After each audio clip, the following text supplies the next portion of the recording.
Welcome everybody to this last day of Alpha X Apprentice group stage, whatever you want to call it. We're at the last day of it, and we're gonna have the final 5 games to decide who's gonna advance at the next stage in which way. Of course, there's gonna be a Code A and a Code S advancing, so everyone will have their spot, but of course, advancing as first in their group is gonna be a little bit better than advancing as the third placer. Anyway, I'm hereby joined by Denotori, one of the organizers of this tournament, one of the admins, and I'm just really glad to have such an important member of our team here with us. Hi. I don't think that I'm that important. You could have done better. My job could probably be done by pretty much anyone. I've organized tournaments, and it's a major pain in the rear. Like, it's not that easy to organize a tournament. Anyway, we're gonna have, as I said, 5 games today. Sadly, we won't have 6 because we had a walkover. We had Asuna getting a walkover on Damrut. So Asuna is gonna advance first in Group C, having win in I think all of the maps. So he's like 9-0 right now. Am I wrong? Anyway, no, I'm pretty sure now. Exclamation mark bracket in the chat to put up the bracket and just check what's going on in this tournament. But enough with dingling about it. Let's get into game 1. Do you agree? Yeah. So game 1 is gonna be Arrowfire versus Psyche. We're gonna have a PvT, and of course we're gonna have a pretty important one, since basically who wins this game is pretty much assured to advance in the next stage. I think. Well, check the bracket anyway. I'm checking the bracket right now, and it looks like Arrowfire is pretty much guaranteed to advance no matter what. Oh, no matter what? He won the first 2 games, of course. Yeah, he won the 2 first series. Psyche won 1, and Mage won 1 as well. So Psyche really badly needs to win this game. So, let's get it. Yeah. Let's see who's gonna advance and who's gonna be eliminated. Of course, if Psyche doesn't win this match, he's probably gonna not advance unless Mage loses. Pretty hard to nick, but we're gonna see in a while. Let's get into this first game. PvT. I like how music just soothes as soon as you push the game, the start game thing. Yeah. So do you have any predictions for this matchup? Arrowfire, why does Arrowfire have a platinum border, by the way? Well, anyway, I don't know. yes, It's I actually have my prediction, and yeah, I think it's played on anime. And I've seen both those guys play multiple times. I think Arrowfire slightly has an edge over Psyche, but Psyche is as an higher MMR. I think they're pretty much even on MMR. But I think Arrowfire is slightly better in a series because he's just a little bit more solid as a player. But I think Psyche definitely has a shot in this series. What do you think about it? I'm not actually that sure, but yeah, I kind of feel like Arrowfire has the advantage also. But then again, I am Terran, so I'm a bit biased against Protoss. Anyway, talking about him, spawning in the bottom right hand corner as the blue Protoss. These are French player, currently having win all the games in both the series. It is Arrowfire. And spawning in the top left corner, we have the orange Terran, Psyche. Well, we have 2 players that kind of like to go for a standard approach at least into the first game of the series. So I'm not expecting any shenanigans. Also, because Acropolis doesn't really allow for anything too weird. It's such a standard map, such a easily defensible map, and I don't think we're gonna see anything too aggressive in the first minutes. Yeah, it looks like it will be mostly standard openers here. Um, Of course, RO5 trying to just slightly delay the command delay the center of CC. Psych. Yeah. Of course, not a big deal. Terran can leave their buildings, but just being a nuisance overall. You know, as long as that probe is alive, you have to have another SCV there to cover. Yeah, just slowing down that CC, that slight amount, can help. It can help later on if you, Yeah. by like getting to mine some more earlier. It's not really like that big of a deal, but you know, against all lanes and stuff like that, every small edge can make a difference. Anyway, factory, and probably a second gas will be dropped soon by Psych. More standard 1-1-1 opening. We actually, he's already building marines, and just now it started. Psych, of course, it started a reactor. We see Psych actually getting quite easily into the main base of RFI. Yeah. RFI not walling off the Reaper Cliff. Of course, that is not mandatory by any means, but this Reaper is easily gonna get away. It is kind of standard to try and wall, so I was gonna comment on that, but you already did. Oh gosh, he needs a perfect. Oh, great! Micro, And he gets but the full Stalker- scout. Yeah, but the Stalker eventually will get rid of the Reaper, so it's one less scouting tool for Psych. But yeah, seeing the Twilight Council researching and seeing the Twilight Council opening. Of Seeing course. there's a console opening and that he's researching something, what do you think he will assume from this? Well, he already reacted in a way. Of course, the Cyclone is a very defensive option, but he's also going with 3 Rex right now before Starkbird. So that just screams offense to me. Like, RFI is seeing the amount of Marines Psych is making. He's also seeing there are not a lot of SCVs in his natural. So he might assume there's something a little bit off in what Psych is doing. And Steam not yet started, but yeah, this is gonna be a heavy marine style, that's for sure. And he's lifting up the factory to plant down the barracks to start stim, I assume? Yeah, I think so. You kind of just need the tech lab next to the factory for that defensive cyclone.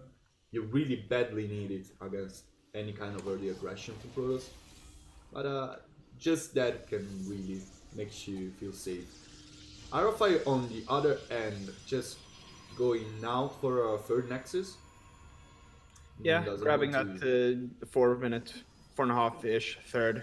Yeah, just playing really standard, just starting his observer to get a glimpse at what Psych is going for. But yeah, combat shield Yeah, and not feeling Simpa scared or on anything, the way. so. So a pretty strong push might come anytime soon.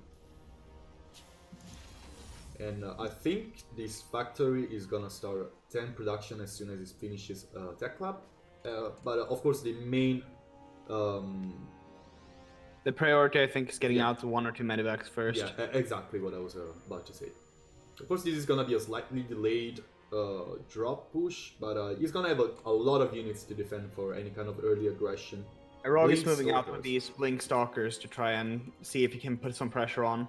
Psych really prepared for this, just placing his units on top of that cliff, avoiding any amount of damage, getting a Stalker as well. But right now, with some Blink Micro, RFI might be able to deal some damage, just slightly delay the push as well. And of course, the Medivac is a little bit vulnerable at this spot, Oh. getting a lot of Marines, not losing any more Stalkers. Overall, a favorable trade for the Protoss player. These are Marauders without concussive shells, though, so these Stalkers are just free to pick off units here and Yeah, there and just exactly. walk away. Also getting that Observer, minor victory Minor from annoyance. Psych.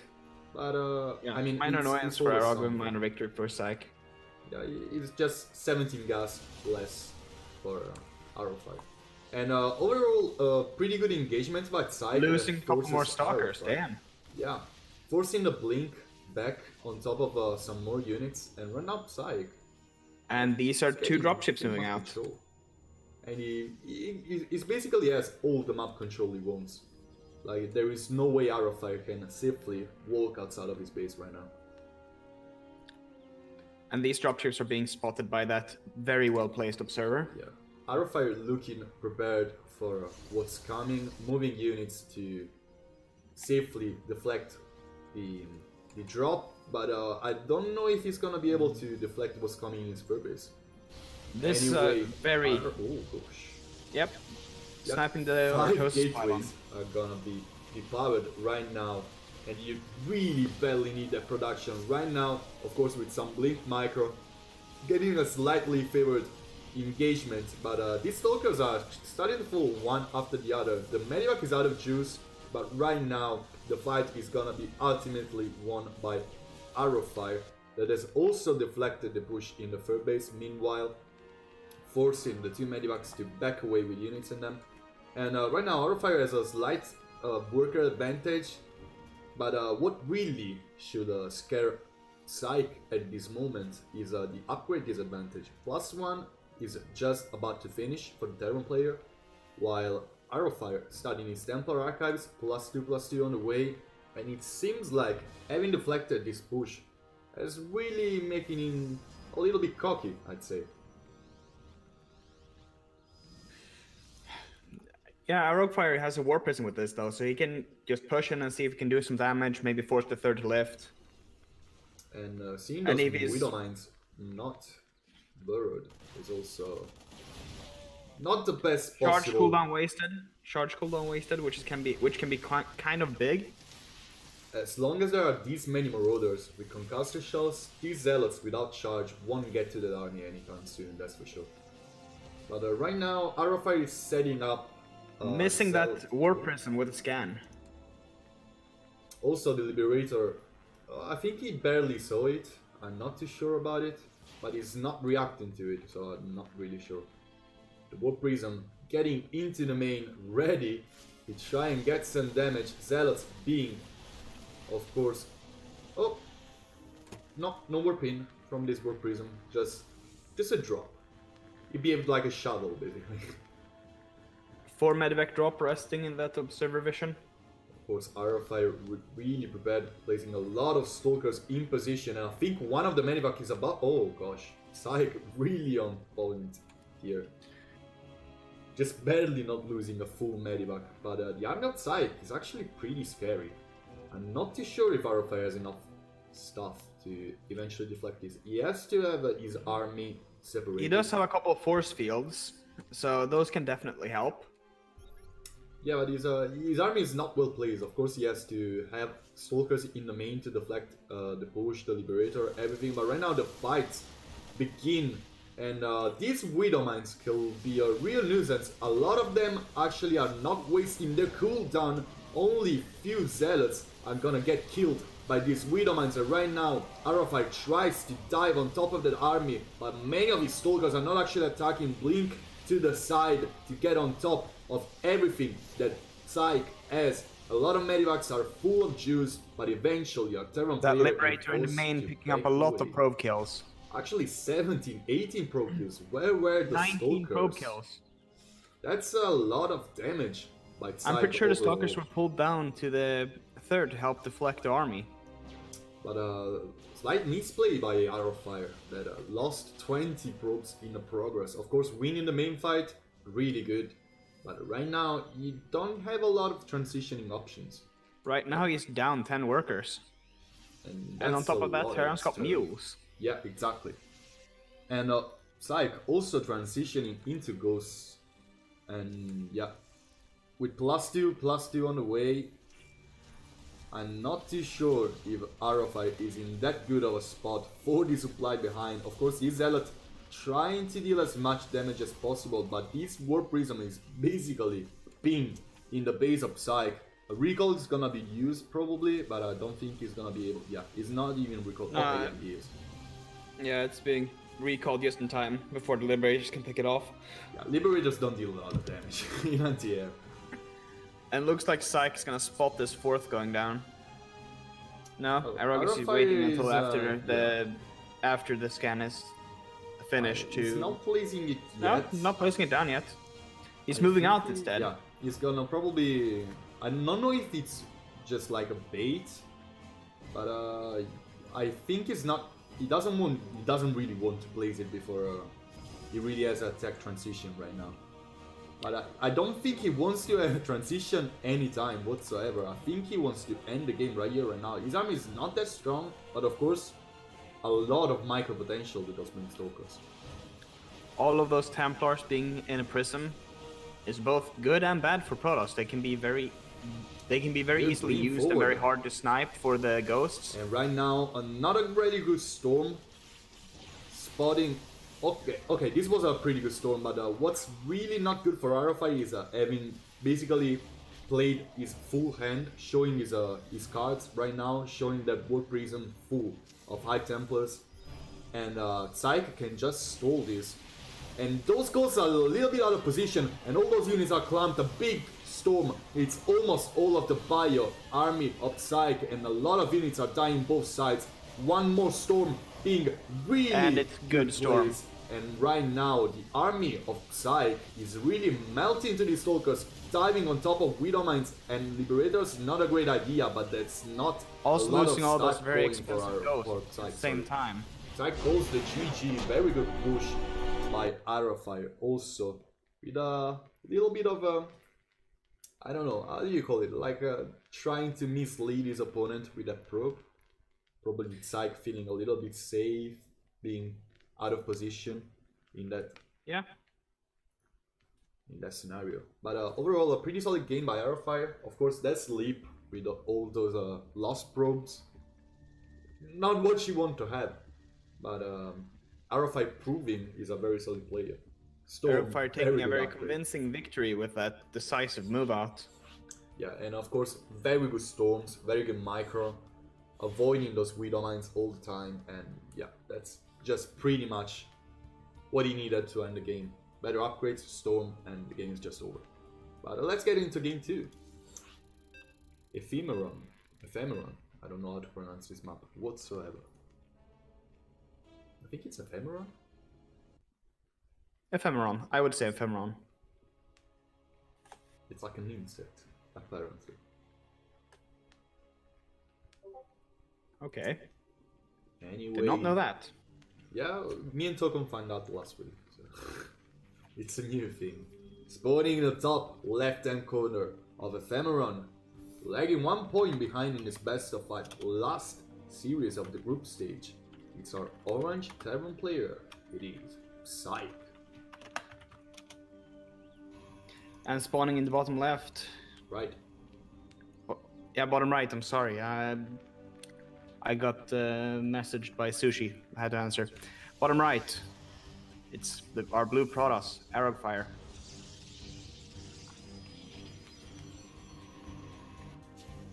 Okay, I'm actually pretty surprised not having seen a proxy yet from Psyche.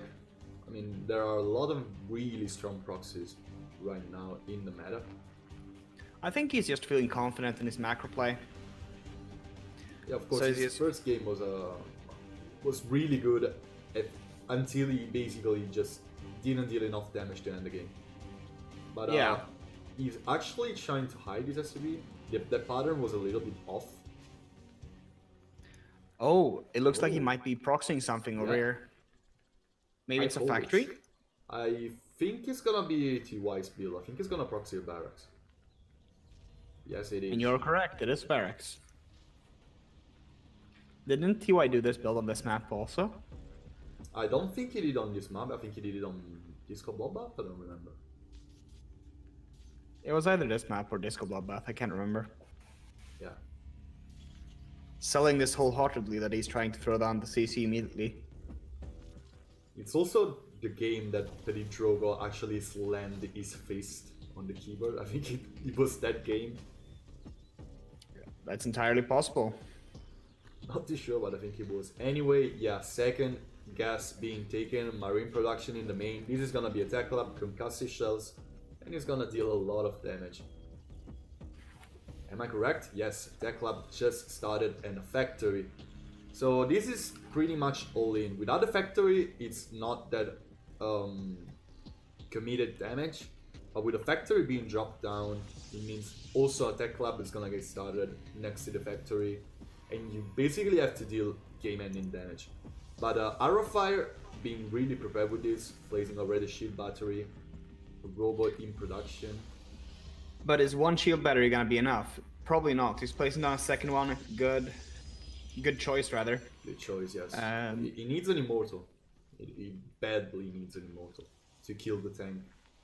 But I'm not too sure Arafire knows what's coming. I mean, this is a pretty popular build nowadays. I'm pretty sure he knows something is coming at the very least. Yeah, that's for sure. But yeah, it might be. Yeah, he's going for an observer first. He's not 100% sure. I think that's a little bit of a optimistic choice. Of course, the Adept missing barely, the Marines moving out with the SCVs. That's And also unfortunate. missing the SCVs. That's yeah. That's really unfortunate. And right now it's 1 Stalker against 6 SCVs, 2 Concussive Shells, Marauders, and 4 SCVs. And I don't think that Yeah, one oh gosh. or 2 shield batteries are gonna help against Yeah, all this. But the true he is problem, not trying to pressure at all. Yeah, the true problem is that if those bunkers go up, the container is done, and basically you need way more stuff. Oh gosh, the shield battery is not focusing the pylon. Okay, right now the shield batteries are focusing But he the drains pylons. an entire shield battery on that. Yeah, and right now most of the juice of the other shield batteries have been used on the probes, so there is no way for these units. And to the first keep the tank low is ground. already here also. The low ground is probably gonna be seized. I Meanwhile, don't see a way for arrow fire to hold it. Psych just now clearing the Adept, having killed 5 SCVs, I think. I think, no, actually 1 SCV, because, no, 3 SCVs Oh. have died in the main and 2 in the proxy. But yeah, Psych just leapfrogging his bunkers, and right now it's all up to War Prism Micro. He wants to get on top of the tank, he wants to avoid many more bunkers being built, and okay, he's trying to get on top of the tank, but his Immortal is taking a lot of damage, and I'm not too sure if that's really I'm not too works. sure that was the best positioning for the Immortal. Sure, the tank couldn't hit it, but it was hit a lot by the bio. Okay. Arafire is not yet out of this game. I mean, there is just 3 workers behind. The supply block, of course, is a big hit, but he still has production back home to climb back into this game. He needs to do well with his War Prism, of course, getting one of the tank, really good move, catching the other Catching the off second guard. tank Oh, and not losing a really single Immortal. This is really good. Move. And of course, those shield batteries are actually full, so you could just replenish the shields of the Immortals and the War Prism. Good juggling on those Immortals, and right now, oh gosh, he loses an Immortal. That's Accidentally not losing what, one of the what he Immortals, yeah. wanted. But yeah, 1 more Immortal in production.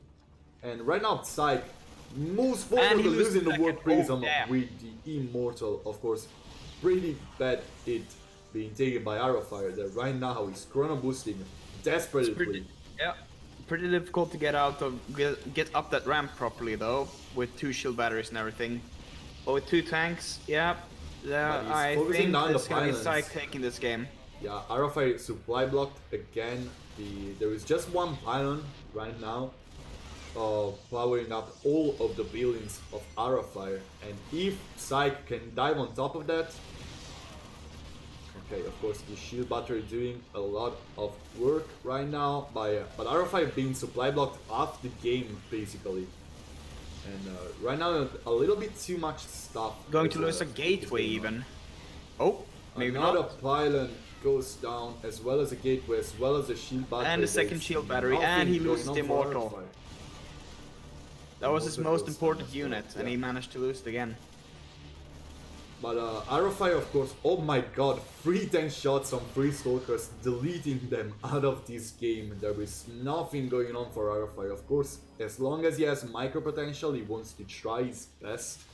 But This game this is a not little a bit game too you much want to be a now. stalker in. No. 8 Stalkers and 3 Mortals have gone down in this game. And oh gosh, the Immortal barely gets out, and once it is, Arrowfire tries to dive with the probes, but the it's Immortal targeted falls down by down, 4 and tanks. Arrowfire goes the GG. Psych with a very convincing Game proxy. 2. Yeah. Like this build, is very popular for a reason.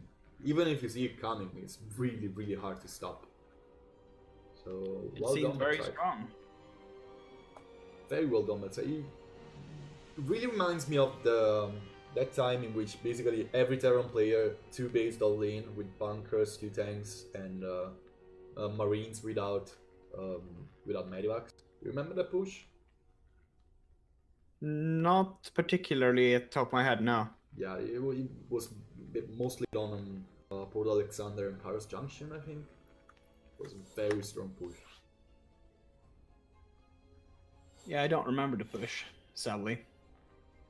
Well, it fell out of meta for good reasons, because Colossi are now in the meta, so no good way to break without medivacs.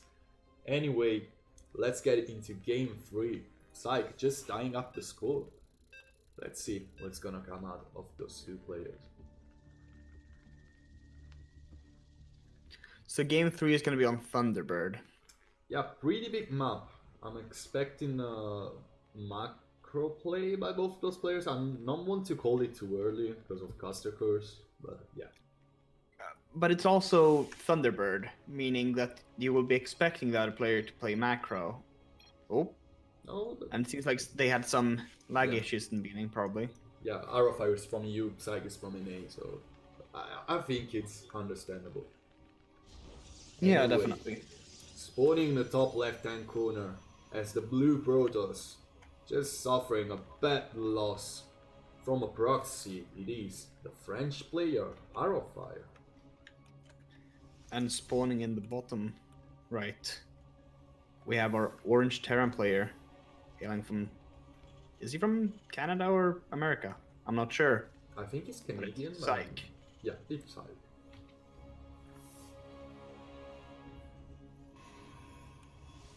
Okay, Arrowfire once again not pulling off the Reaper Cliff.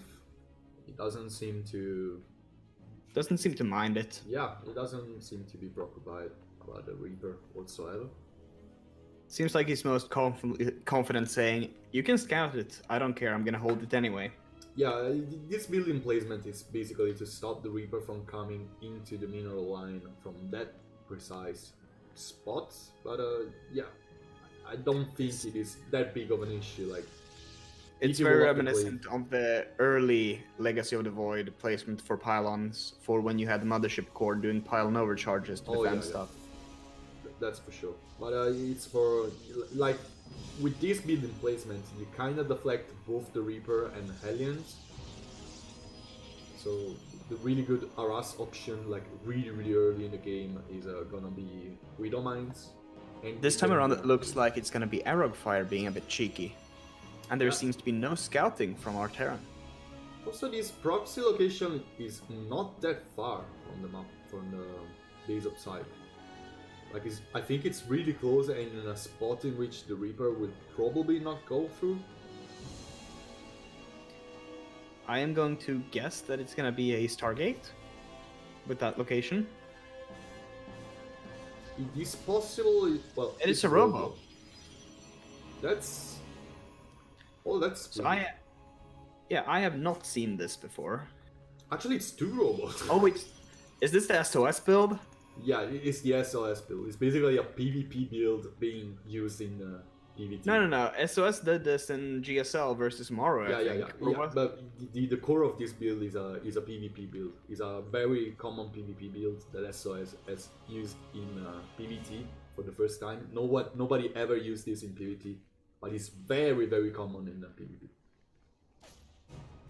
I mean, I can see it being very weak if it's scouted and you know what's coming, but I can also see it being very strong The when Reaper is it's totally not going down. seen coming. Okay, the Reaper And is the going Reaper's down, gonna die. and I don't think he saw that much of the base of Arrowfire to be sure this is a proxy. Of course, he has a safety bunker, but it's not like, yeah, he's probably gonna get a safety cyclone as well. But is it gonna be enough? That depends on when Arrowfire decides to show. It's gonna be a warp prison as well. Yeah, he's gonna be immediately. 2 immortals in a work prison really soon. So it depends. Yeah, he's not gonna show it. So I don't think. Yeah. Well, I'm not sure. I think he's gonna be able to get a lot of damage done with this. Also, once you show your hand, there is a little way for you to just stop being aggressive. Like, you have to keep on the aggression with this build because losing 2 robots in the middle of the map is gonna be such a big hit that you kinda have to basically almost end the game with it. Like, we saw it in GSL. Yeah, but in GSL, I think it was like it hit earlier, and it was not with like it was still when Terran was on 1 base. Yeah, it was a Raven instead of the Cyclone. So, okay, the tank tries to siege up. There is no medivac to help those Marines, so every single hit the Immortals can hit and juggle with the Warp Prism is gonna be game anyway. But the Raven tries to get on top of Interference Matrix, denying the Immortals from being dropped, but allows the Warp Prism But that's to only eventually for a get little away. bit. Yeah, And now 2 the more Raven is out of Immortals in energy. production. And 2 more Immortals are in production, attacking the main and the natural at the same time with 4 Immortals. Of course, that's a dangerous game to play for Psyche.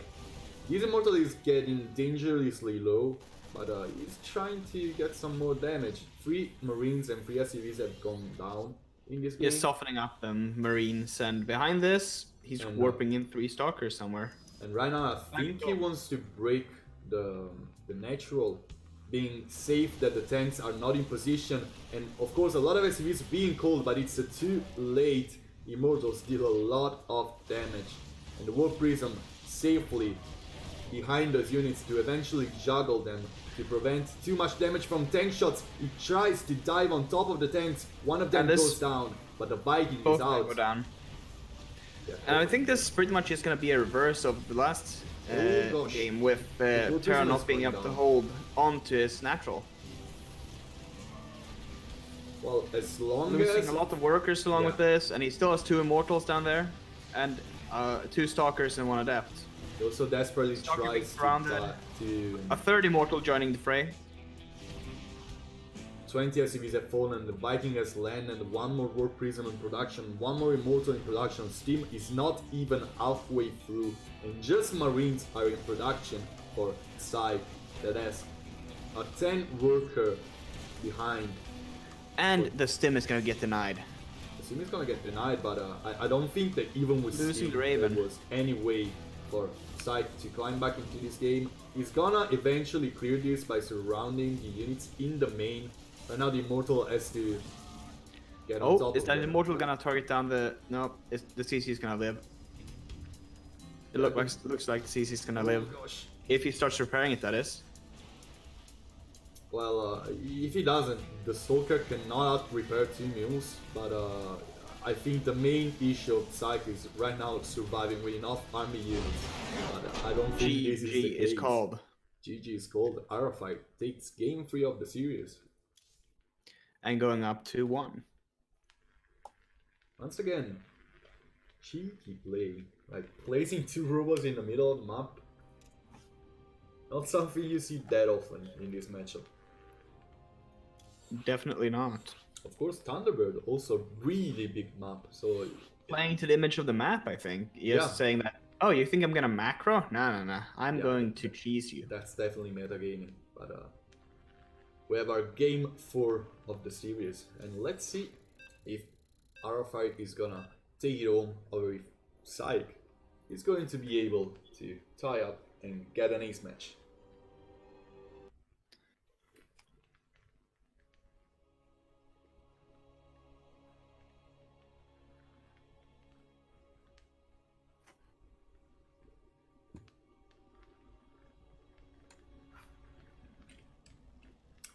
Spawning in the top right hand corner as the orange Terran player. 1 point behind in this best of 5 series. He needs the victory to tie up the score, and then he needs another one to try and qualify in the first 2 places of his group. It is Psyche. And spawning in the bottom left, we have our blue Protoss on match point. The Frenchman, rather. It is Arrowfire. Once again, not minding too much Reaper clears. He's just gonna wall off his mineral line and going for a scout. Is he going for a scout? Yes, he is. Going for that standard gateway scout. And Psych, preferring not to scout. Yeah, not He's yet. just saying that, nah, I don't need it. I'm just gonna scout with my Reaper and get all the information I need that way. I mean, it is a strong choice. I mean, World of Sleepers, it's a very short map, but it is very, very wide. Like, rush distance is not that big, but the distance from the two corner maps is very, very, very huge. So there's a lot of places in which you could hide something. So an SCV scout not really that mandatory. Like even if you catch a glimpse of something missing, it's not like you're gonna find out what it is anytime before the Reaper comes out. Yeah, that's true. But if you know that something is being proxied, you can prepare for it faster, I think. But hey, I don't who think am I to yeah. say? I don't think that RFI. Oh, actually, well, actually, he's probably proxying something. He's either looking for a very weird scout or he's trying to hide a building. No, that's definitely a place where you want to hide the building, close enough to your opponent. Oh, actually, no, you were right. Nope, he's going for a follow-up scout to make sure that it's not an all-in from Psych. Yeah, it was just hiding from the Reaper. I Twilight think it's Council is the tech choice for Arrow 5. And he's trying While to also delay getting his the command confirmation center. that it's in command center expand. Yeah, and he's also getting an SCV. Predator probe over there. Slowing down that CC quite a bit. The Reaper doesn't really get a complete scout. He doesn't know there is a Twilight Council in the base of Arrowfire. Yeah, that's... Oh gosh. This probe. Almost getting a second CV. This probe is a This savage. hero probe. Oh gosh, it's still going at it. Oh, This hero probe slowing down the CC considerably. he's gonna die like a hero. That's for sure. Yeah, Being that sacrificed like a tries to hero gun to him. try and get another. Yeah, that almost. Oh. The adept getting in. Yeah. The adept actually getting a on full top. scout. It also is gonna die, but I mean the scouting information is pretty valuable. He saw the reactor at actually did he? Oh, he didn't see the reactor next to the barracks. I mean, he saw a lot of Marines, so he probably expects this. And I mean, he's it's going the for a standard blink to go building, with a reactor, so I'm pretty sure he knows. so- Even Yeah, if he didn't pretty see it, sure he knows knows. as well. But yeah, he saw enough Marines to be sure about it. But I mean, Is it? I don't really Beautiful understand finish. why Arrowfire keeps walling off this way. I don't personally see a reason why you would wall like this against Terran. you mean in the main or in the natural? The natural. Oh, I think it's just because of aliens, but he's building out of misplace. That's the true problem. Like there are two walls in his wall. Okay, so it is for Hellion run bys. Getting confirmation from Tokan. Yeah. But yeah, I think that the only thing that can go through here is a very small unit, like Stalkers and Immortals can go through here, but it's still two holes in this wall. Anyway, Blink almost done. Arrowfire trying to deal some damage, while at the same time the Reaper gets some more scouting information. Psych on top of his scouting game right now. Also, he should really go Getting forward. 2 probes. Yeah, 2 probes, pretty big deal. And actually he's gonna get a third one. Blink on top of the Reaper that is gonna And a full see... scout. You see the robotic speed as well, he did actually click on it. So, well job. Well done by Psych, good job. But, That was a right nice now, scout. Arrowfire. Sharking. On... Going for that 1 Raven instead of going for 2, so Gosh. more standardish. Arrowfire blinks into the mineral line of Psych, and there is not a lot of stuff to actually handle this. The Raven is also pretty vulnerable. The tank sieges up behind the mineral line. Not a lot of damage being done by Arrowfire, but of course a complete scout of the opponent's base is still pretty much a lot of valuable information. Steam Pack also been scouted, and I think he scouted combat shields as well. I'm not too sure about it. No, he didn't. No, combat shields wasn't scouted.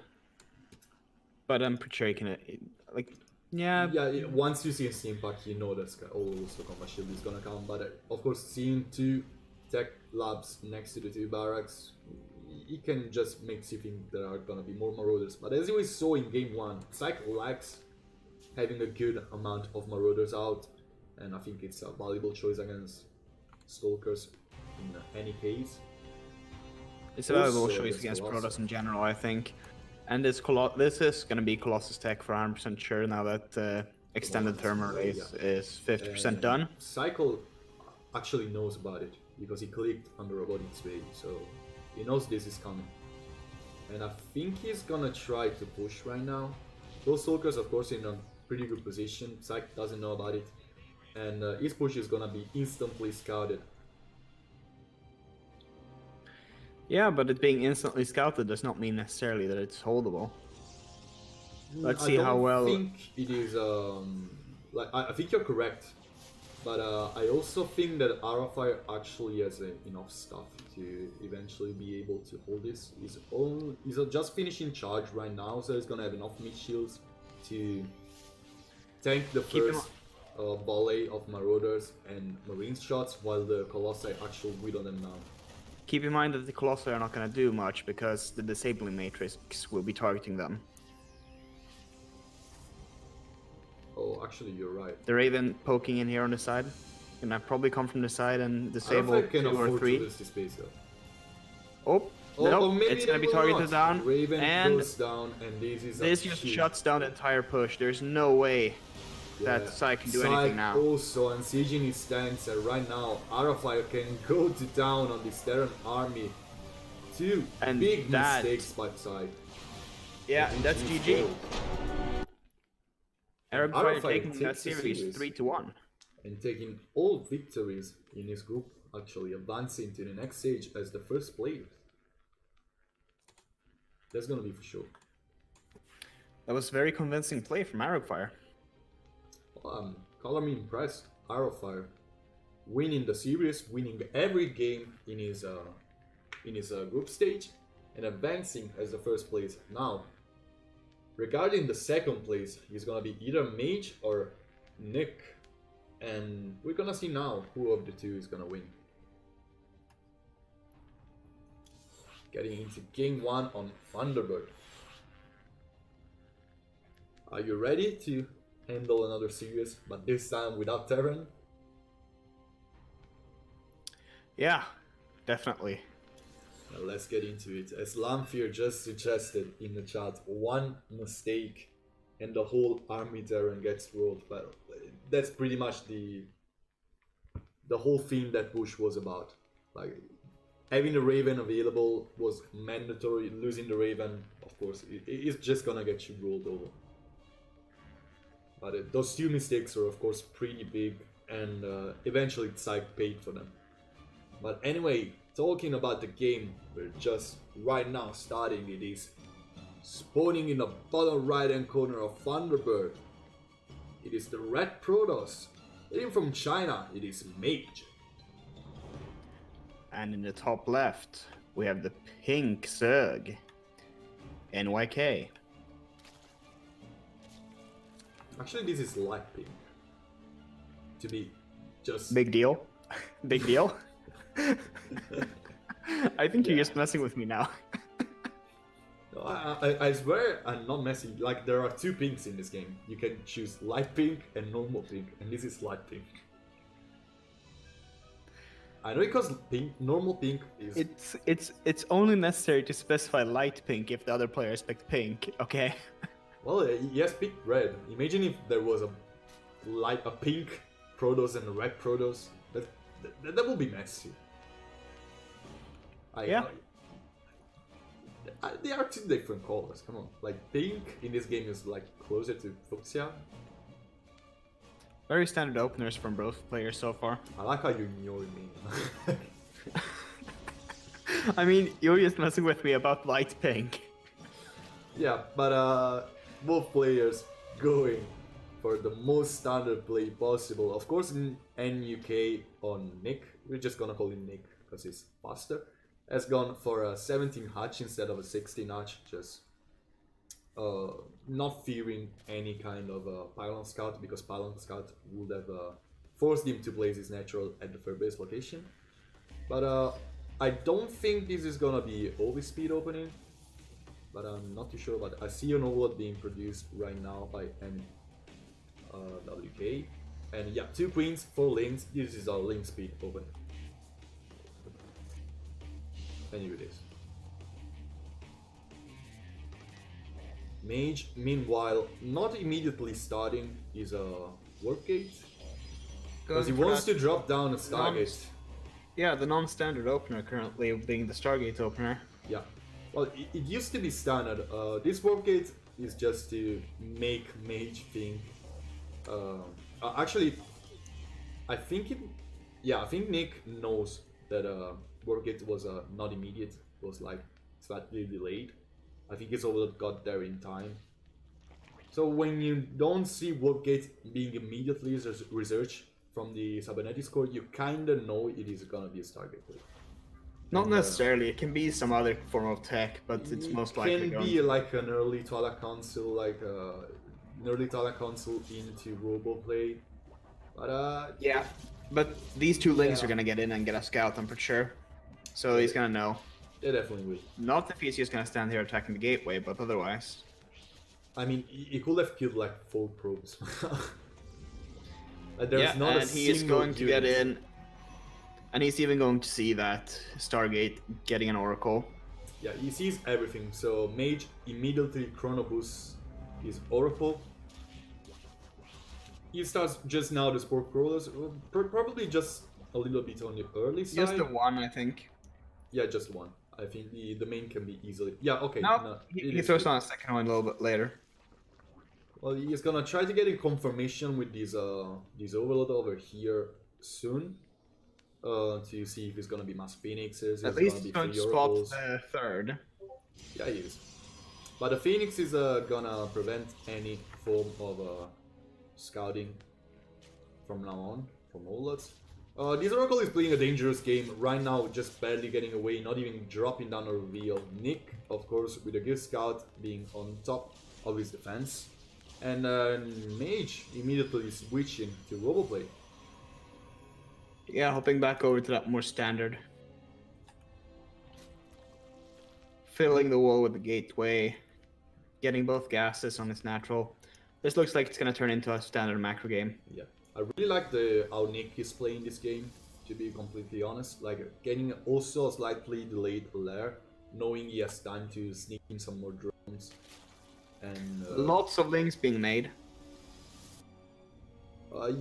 Yeah, I think he's probably gonna go for some sort of attack or maybe counter-attack. No, it's just for repelling 2 adepts. I think those are I really don't. Safety leans. Wait.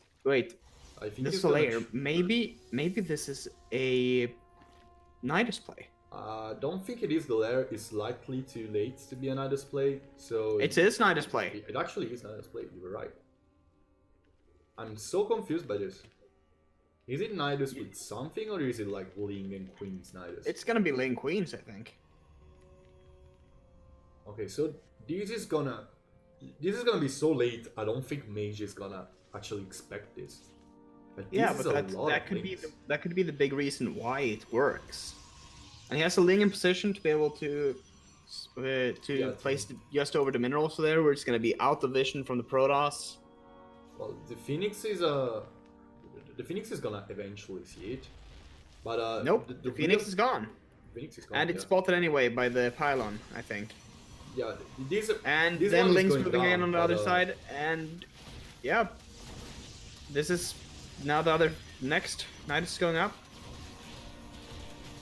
Yeah, and I think this one will eventually break through. The Oracle is almost out of energy, and the Adepts are in the open. This is not what you want to have your Adepts, and just a lot of links are eventually gonna cut it. And now the Nidus goes up, out. and there's no way that's going down.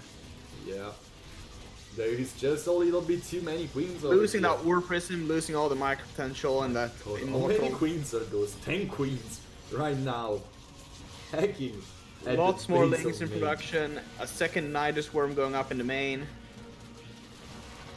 I And, think this is pretty much over now, isn't it? Yeah, this is definitely over. The shield batteries are out of juice. 18 probes are just falling down.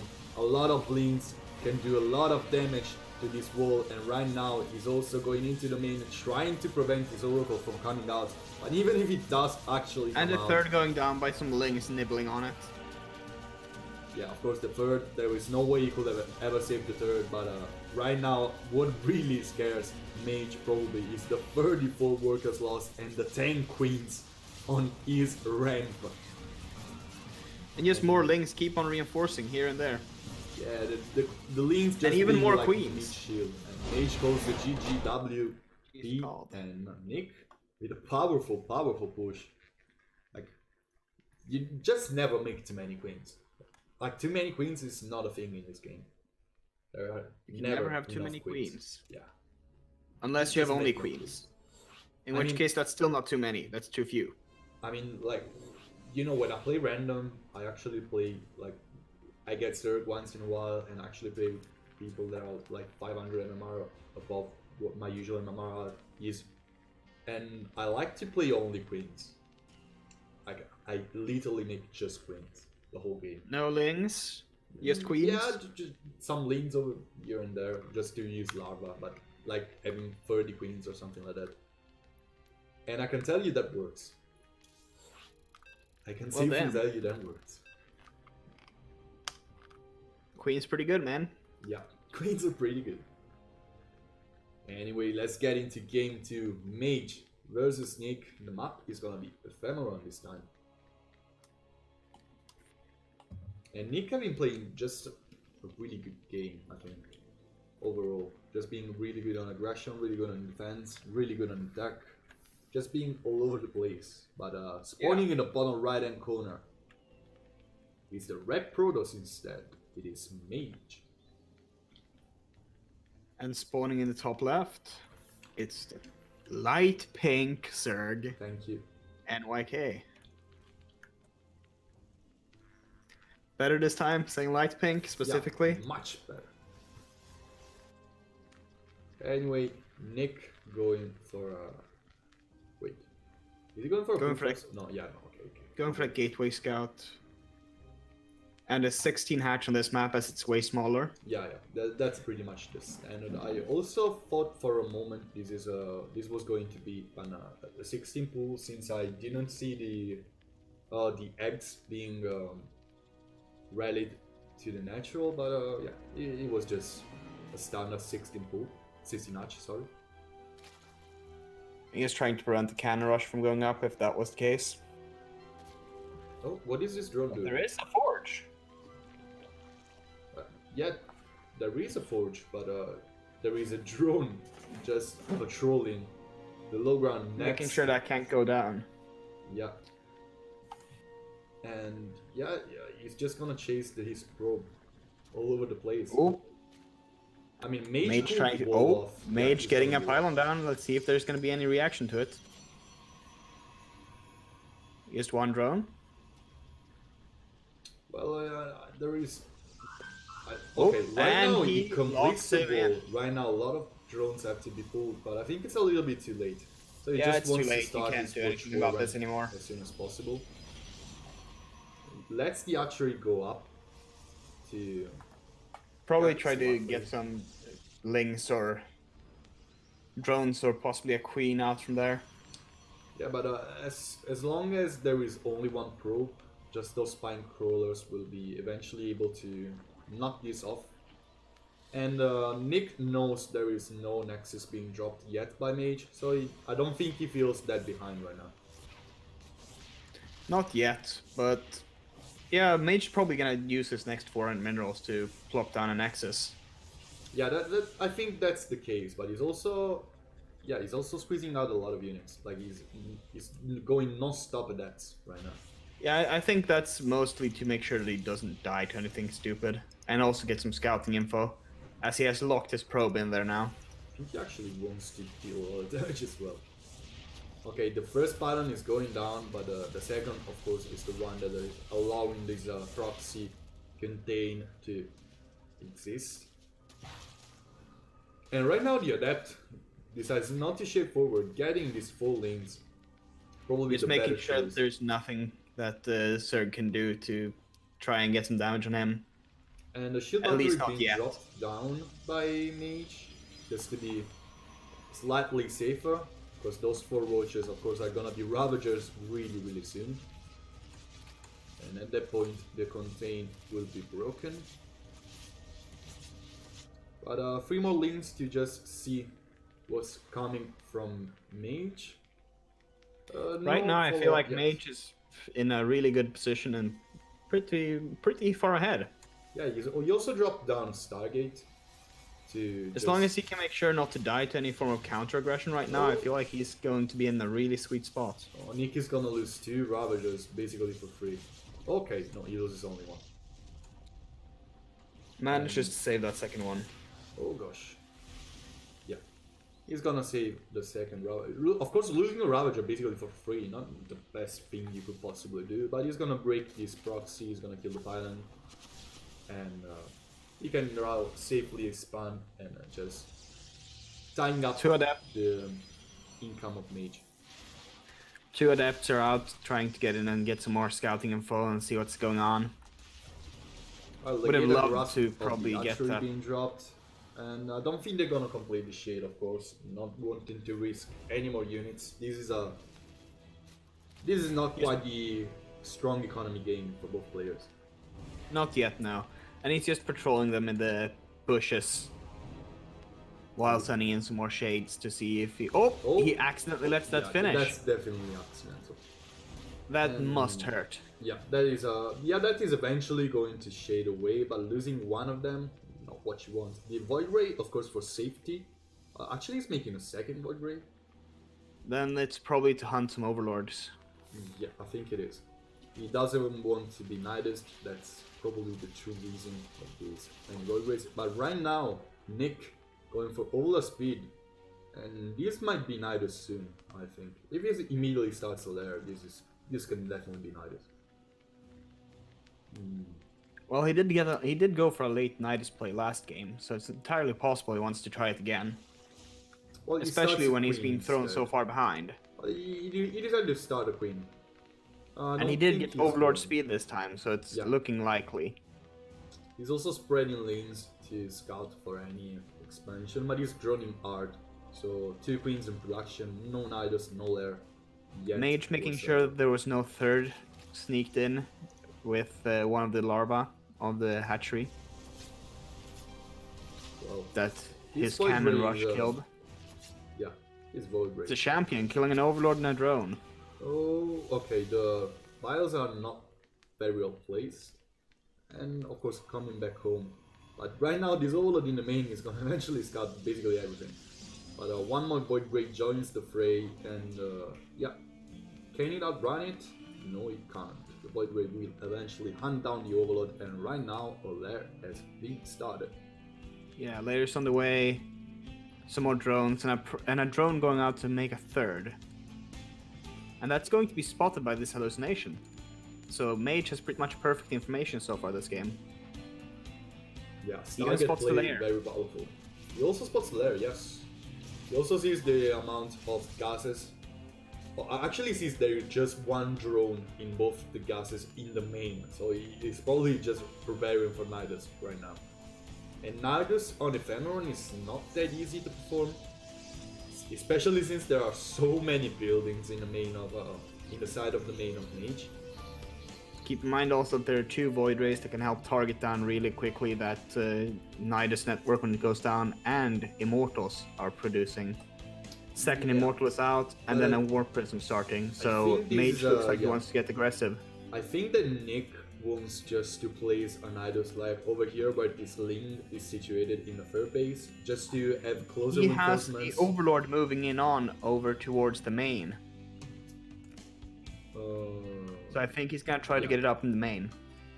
Well, And he's this gonna might be a definitely good die. time to try and get it in there, because Mage is moving out.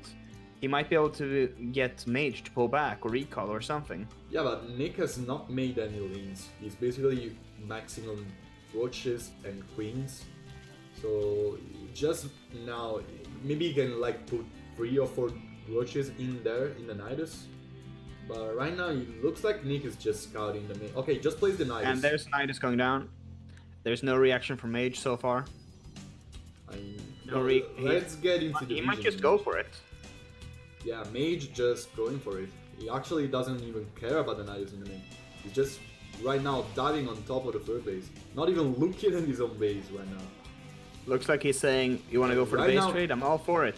Well, right now he knows what's coming from him. But he goes for a base trade. Of course, Void Rays in the main are gonna be able to eventually snipe the Roach Warren, but not gonna be able to snipe Roach Speed. So a lot of Roaches actually being used by Nick in the Nidus, so there is not a lot of stuff going on back home. One of the queens is gonna fall, the second one. Really good force fields here in the main engagement, sectioning really off all the queens, getting all the queens. 3 queens going down, and the attack by Mage is starting to deal some damage. I think that Nick has to withdraw his units in the Nidus if he doesn't want to lose this, but Defender's advantage is kicking in. Of course, these many force fields are eventually going to not be reinforcing available stalkers anymore. and sellouts from that prism placed further back. But Mage cutting off the Nidus and recalling his own units is gonna make sure that units in his base are gonna die for good, and he's gonna make sure there's less stuff in the base of Nick to eventually stop this push. 10 drones, 11, 12, a lot of drones have been falling in this game. 17, 18 workers to 28, and there is basically nothing going on for Nick in his 2 bases. If this archery goes down, I think there is no way a light pink zero can recover from it. And the procs, the Nidus has not been yet cleared by Mage. And right now this one Spore Crawler trying to do as much as he can, but with 2 Void Rays actually using Prismatic Alignment, there is no way a Spore Crawler can survive.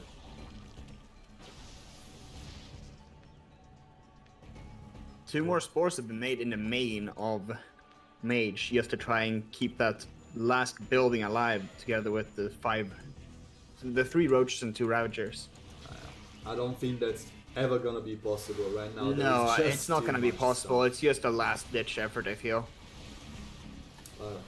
Nick is gonna lose game 2 for sure, and we're gonna have a tied up series. And GG is called. Mage taking game 2 in a convincing fashion.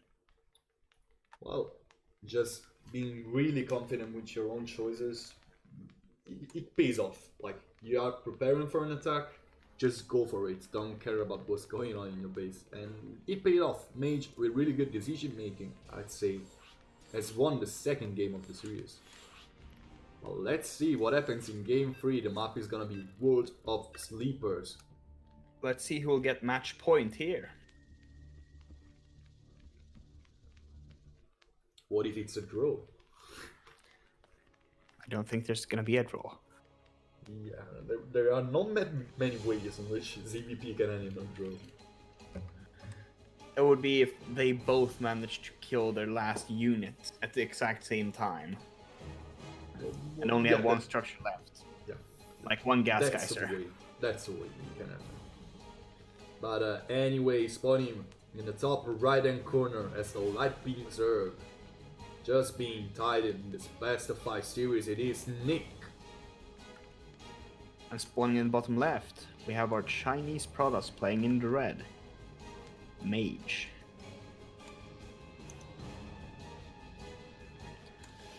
So, this time it's a pylon scout.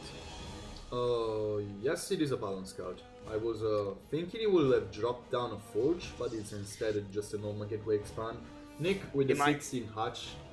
I think he might just be trying to mess with Nick, trying to, like, seeing the early pro and saying, okay, this is most likely my cannons. Yeah, it could be so. Also, because World of Sleepers, you can actually cannon behind the mineral line, but that's mostly a PvT thing, sorry. PvT or PvP. Yeah, it's entirely possible. But yeah, I guess technically it might be possible on this map. I'm not sure if that creep makes it impossible to place pylons back there. Oh, you can actually place them. I mean, it's not really worth it because they're pretty much open, and your probe can go anywhere. So You do realize you just made me want to try that on a low ranking account. So well, thank you for telling me about this, and now I'm going to do that on a like Bronze League account just to see if I can make it work. well, on a Bronze League account, you could probably just place Pylon everywhere and win the game. To be completely You would honest, have. I'm just gonna rank it up, doing only cannon rushes, and see how far I can get it. Okay. Just leaving all my placement matches. All right. Are you gonna just cannon rush on rotor sleepers, placing cannons behind? Yes. Okay. Okay. Yes. I guess you're going gonna to be do in that. bronze for a lot of time. Mage placing his probe in the third base location on Nick, trying to get timing for when this third base is gonna be dropped, if it's gonna be dropped altogether. Because Nick is going for a suspicious amount of links. Is he going to? Oh. Yeah, this is the laser build. No, This no, is it's the a laser cat's build. Well, it has been long. And he's also taking the third behind it. He's Also really to trying show to sell what that the this is gonna be a macro build. And Mage has no clue about this. Nick doing everything he can to sell that this is gonna be a proper macro build. There's nothing shady going on.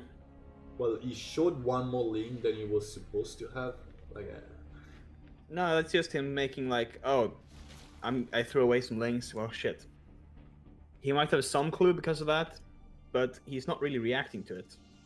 and yeah, he's not. He he's might not think like this is Mage. gonna be.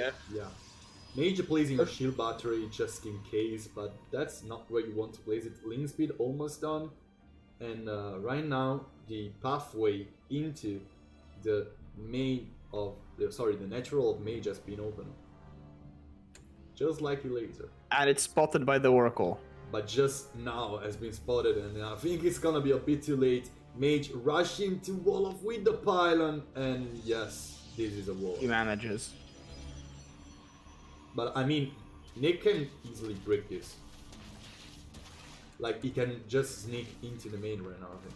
Oh, no, he can't. There's a shield button.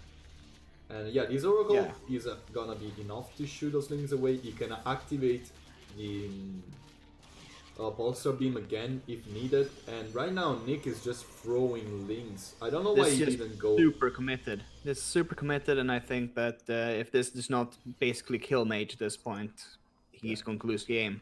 Actually, Nick is trying right now to mine away again. And he's trying to waste Oracle energy as well.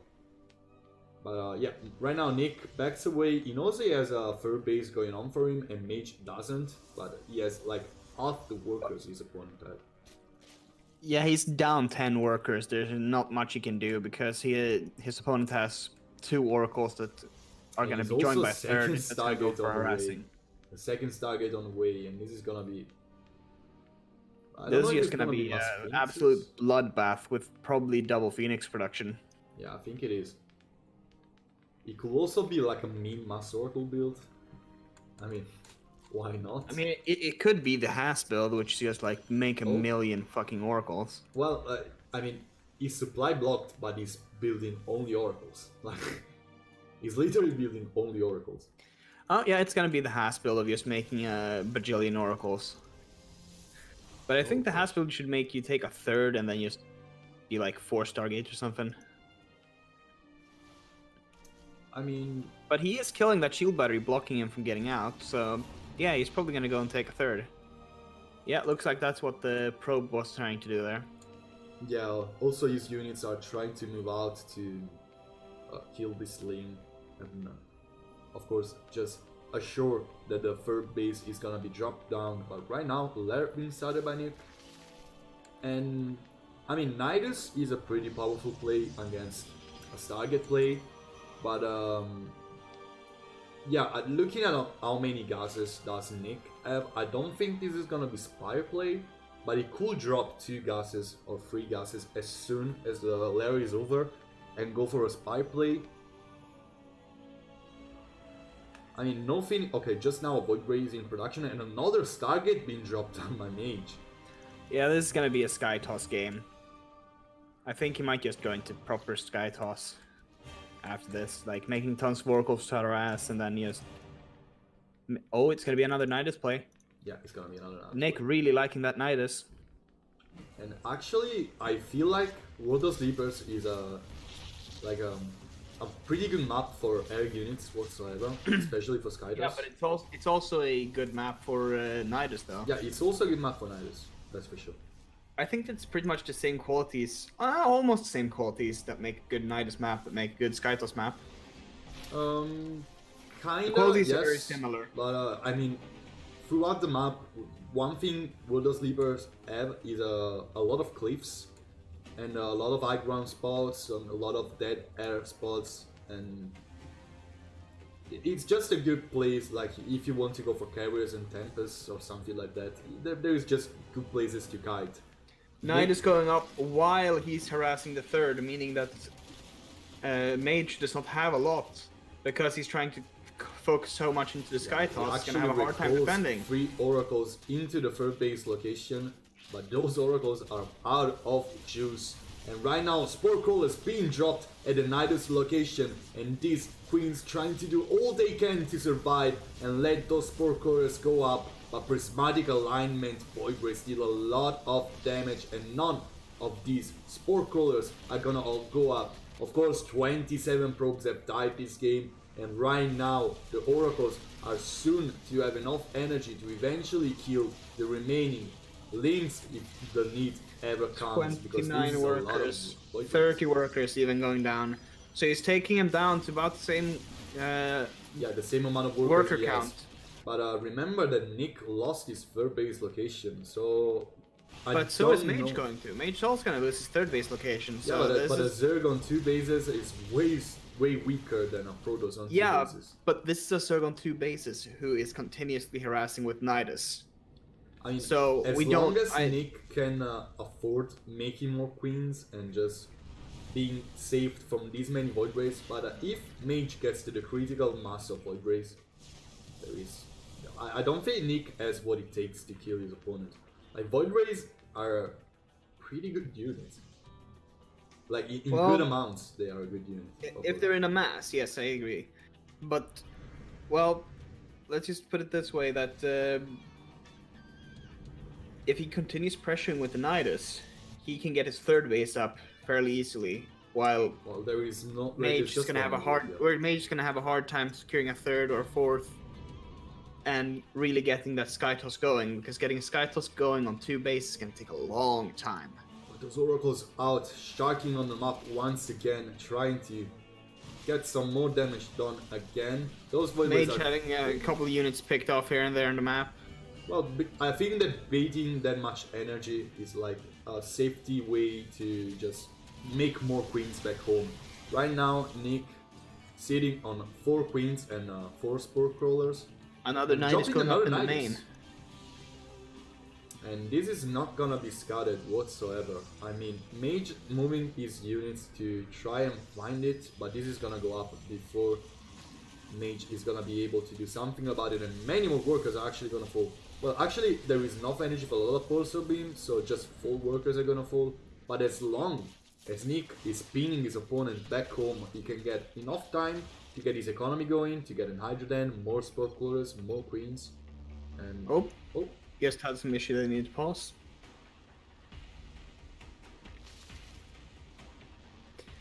Looks like it was probably lag.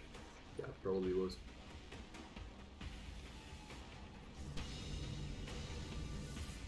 Anyway, Mage doesn't look like he's gonna delve further into his Skytos army. He's gonna be content with 5 Oracles and 5 Void Rays.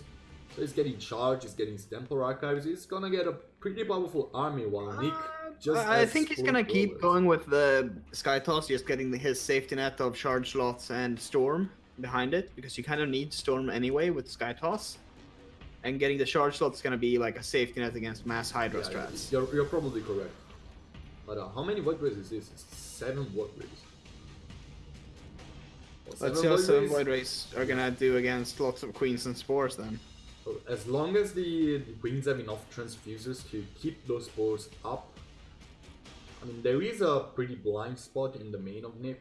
And Charge's about to finish, and I'm pretty sure he's just gonna move in with a couple of Archons and Charge here. Yeah. With his hybrid army. Archons, of course. And there is no Baneling next time, right? Yeah. Yeah. No Baneling, just Hydras, Queens, and Lings. Everything is also unupgraded. So this Void Race taking a lot of damage, but dealing even more, focusing down the Queens with the most energy. Nick knows there is nothing going on for him. And he goes to GG. Mage being on match point now. With a Platinum free build. That has proven quite successful though.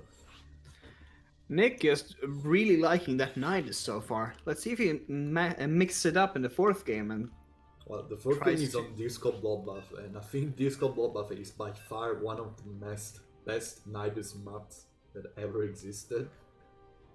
Yeah, but then again, just because it's so good, it might be bad, because that would be like, he's been doing lots of Nidus already. Maybe Mage just like, okay, I'm just not gonna die to Nidus. Yeah, that used to happen on like year 0 as well, but I mean, you can go for a different type of Nidus. You could go for Swomos, you could go for a lot of different things. But anyway, spawning in the top left hand corner as the red Protoss, he is our very own Alpha X Chinese player. It is Mage. And spawning here in the bottom right-ish corner, it's our light pink Zerg player, Nick. I like how you say bottom right-ish. Like, you know, well, it's not exactly bottom right. It's the bottom right-ish. I guess. Last time I cast on this map and said bottom right, I got shit for it. So. Well, this is a spawning pool first, and on the other side of the map, this is a forge first. This is gonna be messy. A hell of a messy game. Well, I don't think Mage is gonna like. I don't think he's gonna commit to it when he's got its pool first and it's being prepped for. Yeah, he's gonna just go back home. He's gonna complete the wall in his ram, and he's probably gonna place a cannon behind it soon to prevent any type of Zergling's shenanigans. While Nick going for a pretty safe 17 pool, 17 extractor, 17 hatch. And I almost thought in the beginning that with this map it could have been the what's called the 15-16. 15-14? Oh, 15-16 Nidus. 15-16 Nidus, yeah. Oh yeah. Well, I was kind of guessing that was what was gonna happen if it was gonna Nidus this game. So well, he does like them later Niduses, so it might still be Nidus. As I say that, he throws down a layer, and this is almost certainly Nidus. Yeah, also taking a second gas to ensure that he's gonna have enough stuff going on for him. Well, but I'm pretty sure Mage's gonna get the proxy Stargate. I think that's the Stargate location, right? Yeah, but this is just. Why have a cannon though? Well, it's gonna be just DTs possibly. I think it could be DTs, but the Cybernetic score is just going up now, so DTs will take just a little bit too much time. But on the other side, I think that Nick is gonna just have his overload in main of Mage for the whole time. There is no way Mage is gonna kill this if it's just rushing tech on the other side of the map. So yeah, it's the Twilight Council, it is DTs, you were correct. But either that or you just charge, which would be weird. But there's gonna be Lings out scouting for something. Well, with charge just being started, yeah, of course. Oh, I think these Lings are going to spot it. They're not gonna kill it, but they're just gonna. I think Nick is even more sure of just committing into the main. War gate is really late. There is just one gateway in the main of Mage, and right now this overload is completely unscouted by Mage.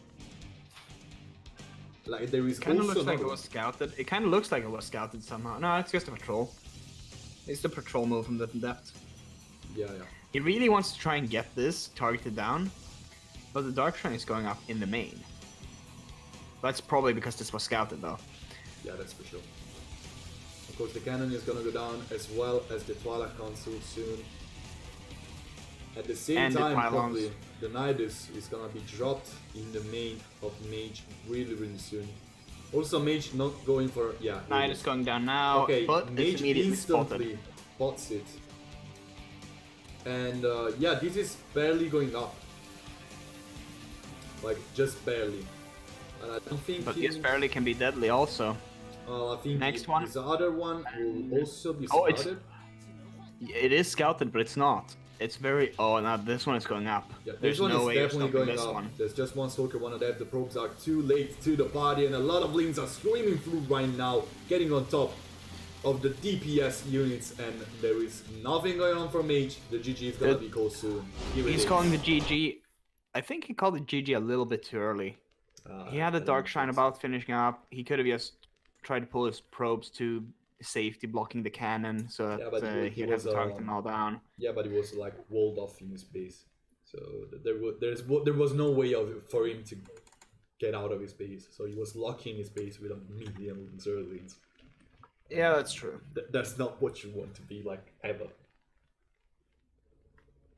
Now they're both on match point. From match point, it's 2-2. gonna be Acropolis, the last map of this series, the most standard map of this series for a not very standard series. That's for sure.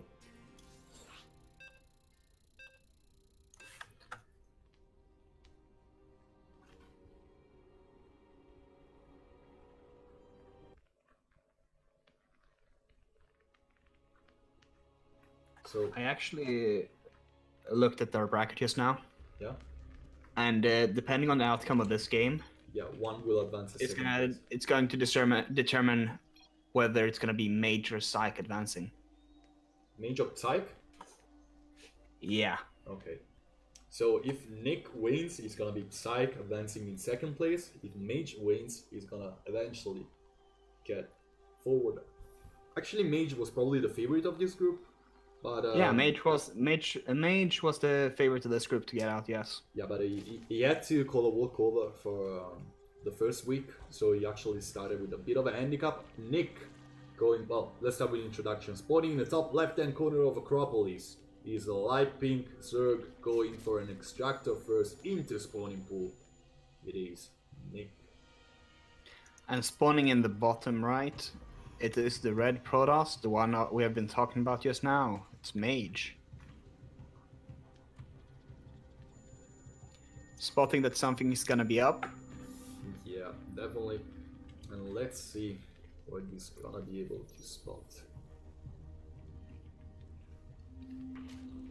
Of course, spotting the that it's immediate reaction is thinking about a Ling Rush. So you just now send a probe to his wall to complete the wall. It's not, yeah, okay. So this placement might look like it's not a big deal, but keeping this less surface area on this pylon is gonna probably allow Mage to place another building behind this if the cybernetic score goes down to just roll off easily. So just this pylon being right behind the cybernetic score is also a big deal. He's not pulling out of gas. I'm assuming this is gonna be a really quick Nidus then. Because how he opened this. I think it is. Okay, Mage is gonna scout the drones, so he knows. He's scouting the low drone count and he has seen lots of lings. Yeah, Mage on top of his scouting game. It's a queen though, so it's not gonna be as early as you wanted, I think. Well, he could start it in the natural or well, Yeah, but it's I'm still not gonna sure. be a bit late because he is at 140 gas now. Yeah, he's definitely not going for a super fast lair, like a 2 minutes lair. But he's also drawing up behind this. So this could be a variety of stuff. It could have been a bit to trick him, I guess. Like, trick him into thinking like, hey, you need to react now. Well, To try and force him to expend minerals before they're needed. he's also starting another queen behind this. I mean, it could be as you say. I think it actually is as you say. But also, But I'm still confused as to why he hasn't taken out of gas now. Yeah, there must be a plan. Also, Mage seeing there is no lair, seeing there is another queen in production, and getting some more drones. Well, I mean, He could getting cancel 3 the drones screen. down. And, That's pretty good. Yeah, he could just now start his lair. And I think he will eventually go for it. Easy. Maybe when the he's next so queen behind finishes. in economy. Let's see, 4 more drones going up.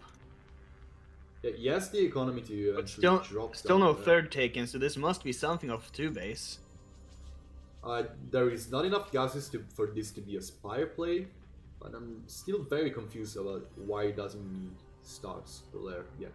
Okay, all the speed right now, so Oh, it might be Dropper Lord play it then. might be Dropler play, yes. Or And the Roach that's Warren a Roach behind it. Warren. I think it might be a Roach Queen drop. I think it's gonna be, yeah, I think it's gonna be like queens into, just a push with queens into the drop load along the army. Yeah, I think that's Yeah. what it's gonna go for. making But, 2 more Overlords that are being rallied over into the main, so yeah, that's most likely what's going to be happening. He also plays an overload just to the left of the side of the base of mage, so he could go for a drop from there if he wants to maybe drop just roaches or something like that. But he needs his lair, like he barely needs to start his lair. He cannot just delay it even forward. Okay, Overlord's getting a lot of scouting information. Mage pumping out Immortal and War Prison production. Hallucination is gonna scout there. Still no Hallucination lair. spotting all the roaches. So he knows at least that it's roach play. Now he needs to figure out what kind of roach play it is. So this could also be just a lot of Ravagers. This could Yeah. be just a Ravager lingering, Roach Ravager lingering. Like he has a lot of gas to support this, and he probably wants to eat now because you kind of need 3 gases to pump out non-stop Roach production. But I think like Nick did a little bit too much of everything. Like he hasn't delved into anything too specific, and he has gone for a like. And now he drops down the Nidus. That would be the most insane play. Well, he doesn't have a lair yet. That's Oh yeah, that's true. He still hasn't gotten a layer. no lair, the hell no is- Evo chambers. So No layer, no Evo Chambers, no move out. He's probably just he probably spotted this move out and he just wanted to. He definitely spotted this move out with his overlords, but I mean, his army is not that much stronger than. There's a one lot of his solops Yeah, in now there. he drops the So lair. how much do you want to bet it's going to be a Nidus behind that layer? It's definitely going to be a Nidus because I don't think like Nick pumped out enough drones to Oh, really wanting to get that Ooh, one gosh. pointer down. Oh, It's the gonna get it. Immortal is Oh! gonna go down. Really good catch by Nick, and this is probably gonna be a Nidus, but just for reinforcements, because Nick right now has And a that lot extra of stuff sentry going on called for him. out as well. Yeah, and Catching a sentry and an immortal, that's really painful. these many Ravagers. Dark who's- Shrine. Okay, Dark Shrine, I really like this choice If of he- play. The If he pylon can just hold not for long yet. enough. Dark Shrine takes Because- a lot of time, of course, but these many adepts, not easy to kill down. Okay, the shield battery goes down, the cybernetic score is gonna go down as well of this gateway, and pylon as well soon. He's gonna go down, supply blocking mage. Oh, what a play by Nick right now. Not even overcommitting either. Just saying, okay, I've dealt some damage. See if he wants to push out. But he could deal even more damage, to be honest, right now. And he has enough stuff to basically kill his opponent as long as he doesn't die to Dark Templars. Okay, sending part of his army back home to deal with the War Prison, but right now he has established himself in such a good advantage. He's probably just trying to get more units out to eventually deal a game-ending push with last one and roach speed. Yeah, I can see that being the way that it's going. Okay, And Dark that Templars. is 3 DTs, but an instant more from that Okay, Overseer. Nick, And another Overseer's already out. Wow. yeah, Nick being really prepared for this. Getting absolutely no damage. And of course, losing 3 DTs at this point after killing just some lanes. What you want, like, the amount of... Okay, he just calls the And he GG. taps out. He just calls the GG. He knows there's too much stuff going on for Nick. And actually, this is the first game that Mage has lost in... Of the ones that he has played. Yeah, of the ones he has has played. technically got 2 losses with the walkover. Yeah, that's too bad. Actually, Nick, as the underdog, allowing Psyche to advance to the Coda stage. Well, what an interesting game, actually. Yeah. I'm wasn't sorry, my expecting friend. that. I've got to go. Oh, I'm sorry to hear about it, but of course, just go if you have to. Yeah. Best of luck with the rest of the casting. I'm sorry Thank you I've very got to much. leave early. I'm really glad to have had you in this casting, and I'm sure you're gonna catch what has gone through while you were away. Yeah, I'm gonna try to have the stream open with your casting at the same time. Alright, man. Lots of good things. See ya. See ya. Well, let's get into the next games whatsoever. Sorry to have missed out in this casting, but show must go on, and so do the games. Next series is gonna be Aster versus Last Surprise. Aster establishing himself as a... Oh, I could have just...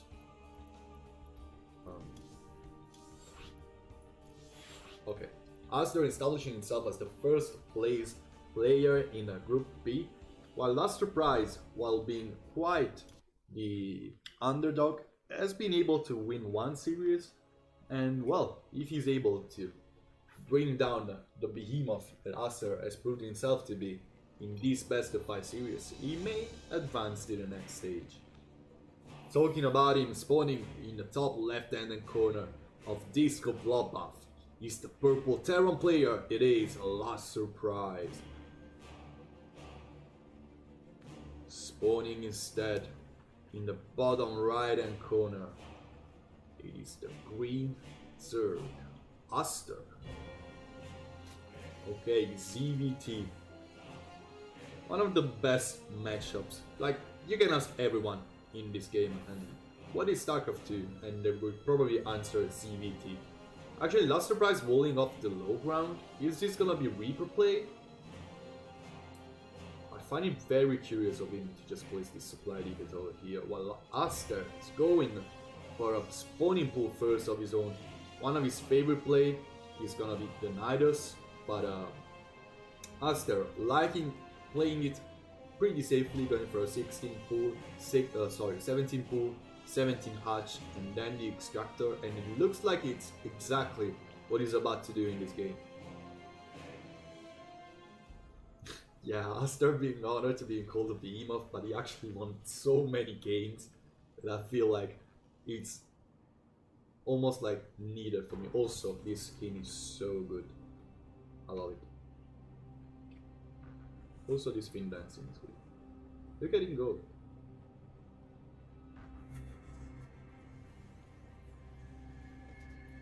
Last Surprise just now dropping his barracks after a lot of time, after being dropped to Command Center first.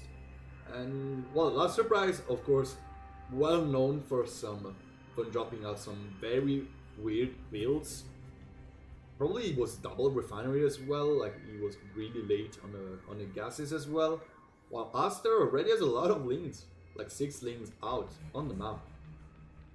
The Reaper is gonna be out in time, that's what really sets me off. Another gas being started by Last Surprise, who of course has something in his mind, probably a factory being dropped down here as soon as he has the minerals, and here it is.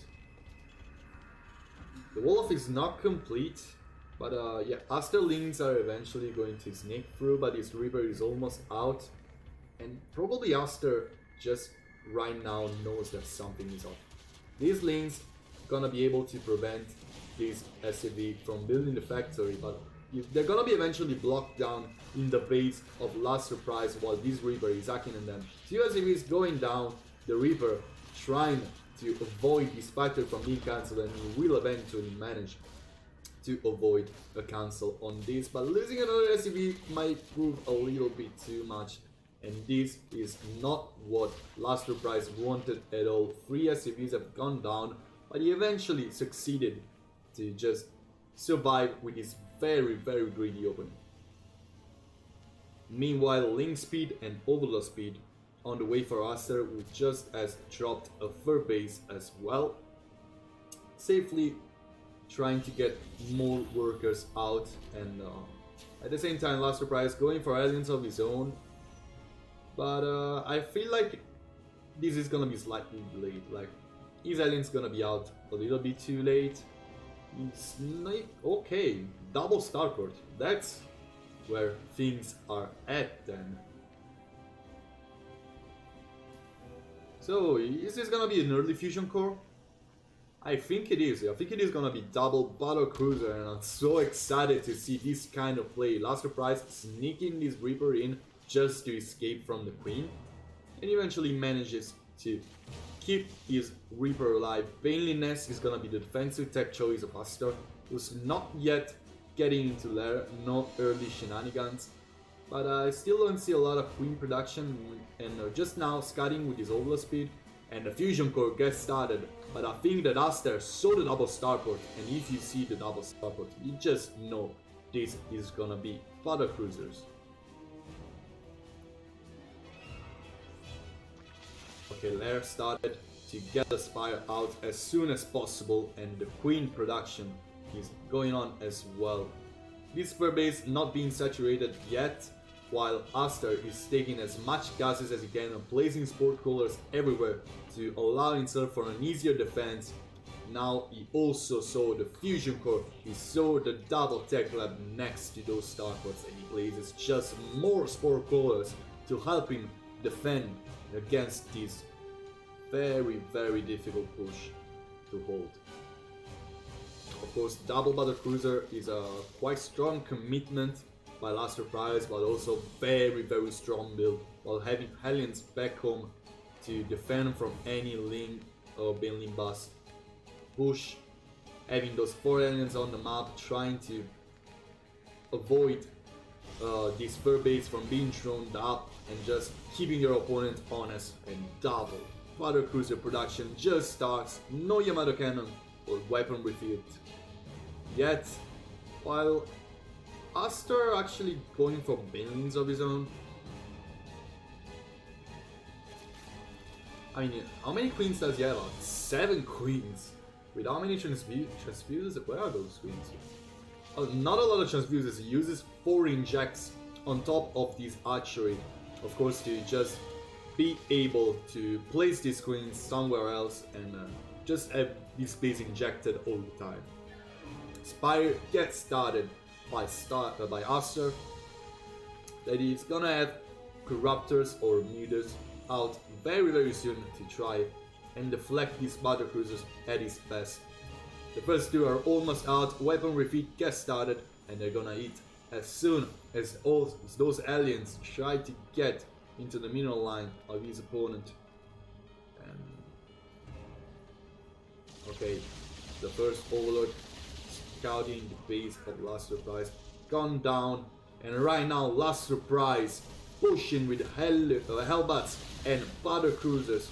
Right now the perfect scouting of Aster has rewarded the Zerg player, but these many queens are gonna get a lot of damage done on top of the battle cruisers. The Hellbats actually deleting the whole of the ground army of Aster, but these queens just won't die, and they are repairing.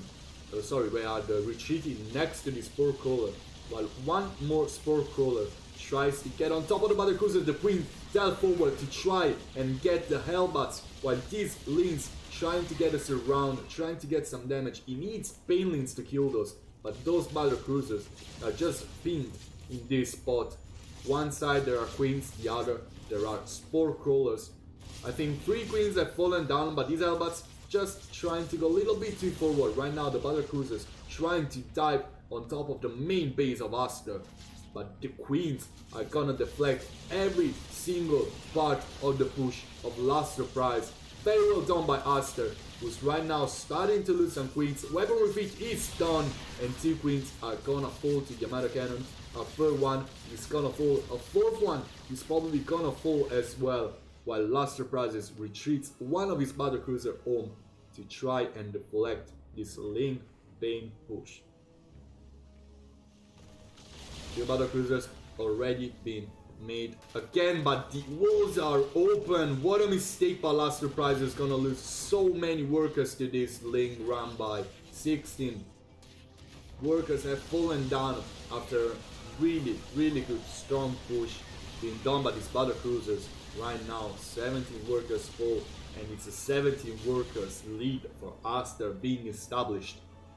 Of course, 3 orbital commands enough to recover from this, and it's mutas for Aster, not corruptors.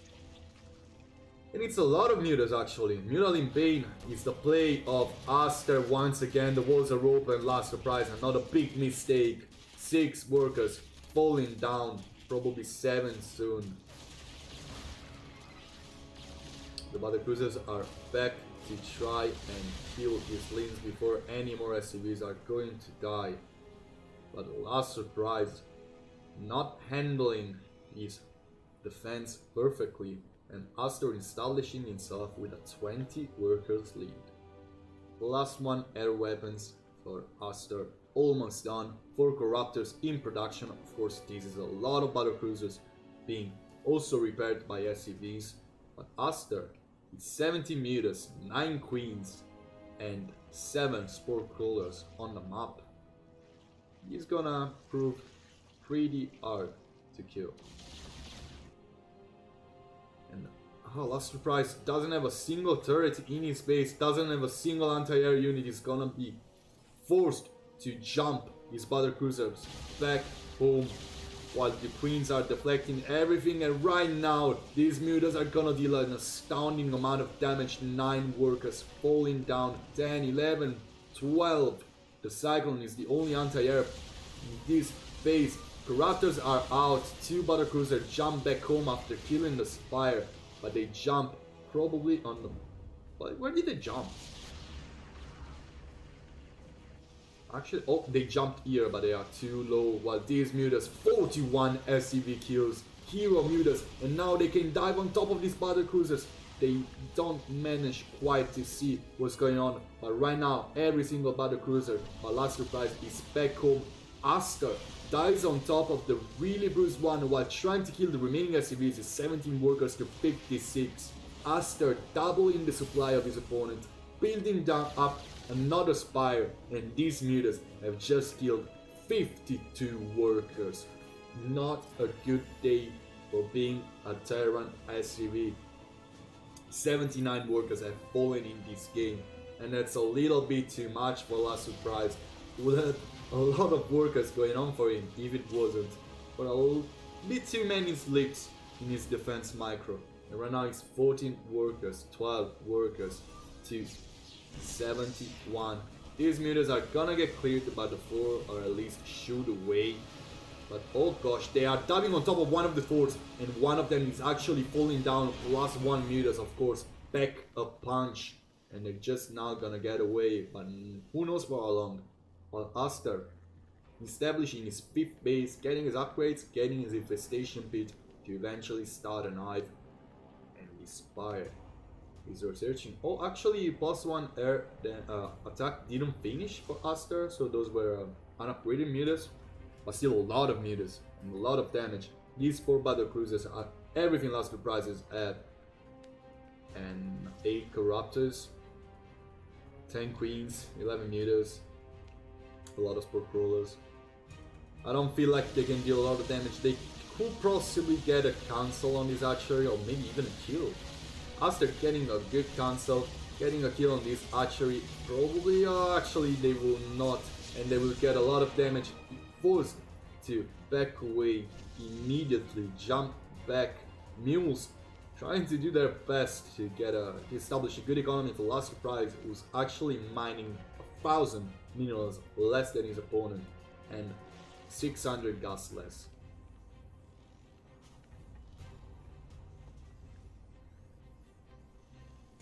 Aster setting up another multi-pronged attack with Corruptors and Mutas, but this one is the attack that Aster wants to end the game with. He gets on top of the turret, he gets on top of the battlecruisers, he gets on top of the Cyclones, while on the other side, these Lynx trying to get the force.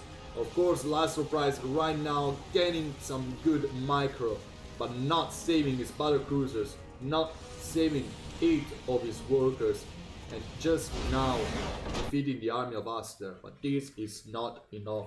Last Surprise calls the GG, and Aster gets the victory in his first game of the series. What an intense game. Oh gosh. My voice aches a little bit, so I'm just gonna... Oh wait, I have to cancel this.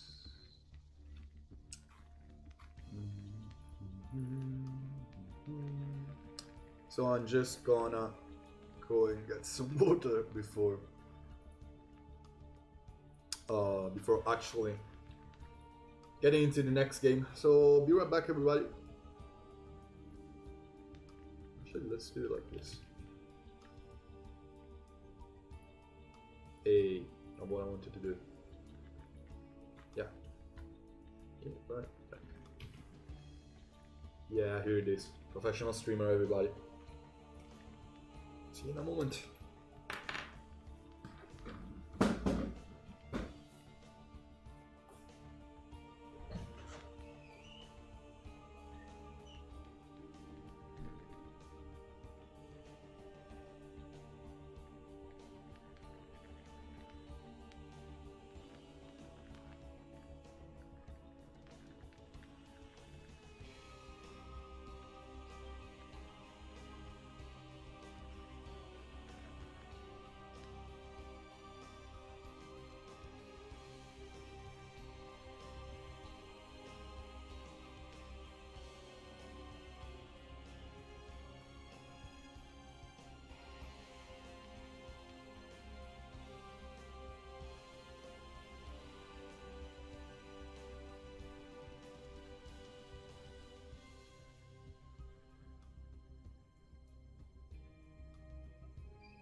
I told you it wouldn't last a long while. Anyway, I can get rid of this be right back thing. And we can get into game 2 of this series. Aster versus Last Surprise. Let's see if our Terran player is able to tie up the series and get slightly slight mental advantage on his opponent, just a little bit of momentum. Let's see what this purple Terran spawning in the bottom right hand corner can do. His name is Last Surprise. On the top left hand corner is instead the green Zerg, 1 point ahead in his best of 5 series. Didn't lose a single map throughout the tournament, yet it is Aster.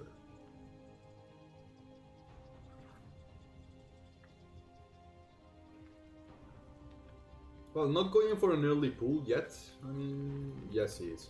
This is an early pull. 17 pull again, safe build by Aster. I'm totally not stealing this build from you, Aster, if you're watching. Don't worry, I'm totally not stealing your builds. While on the other side of the map, Last Surprise going for something slightly more standard compared to the previous game, and by slightly I mean a lot more standard. Just not walling off his low ground, walling off his ramp instead. Not going for a battle cruisers yet, it seems.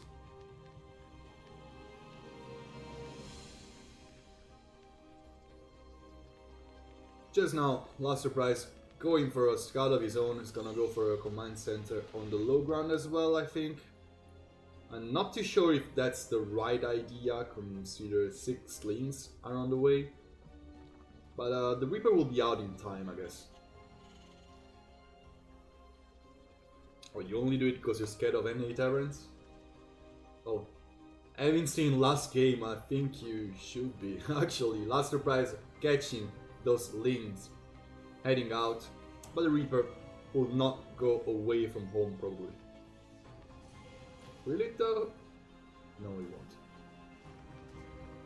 Okay, just on the ramp to shoo away those lanes, but I don't think Aster will eventually commit. Of course, he sends his 6 lanes back home. This is just for safety. He doesn't really want to deal damage with that.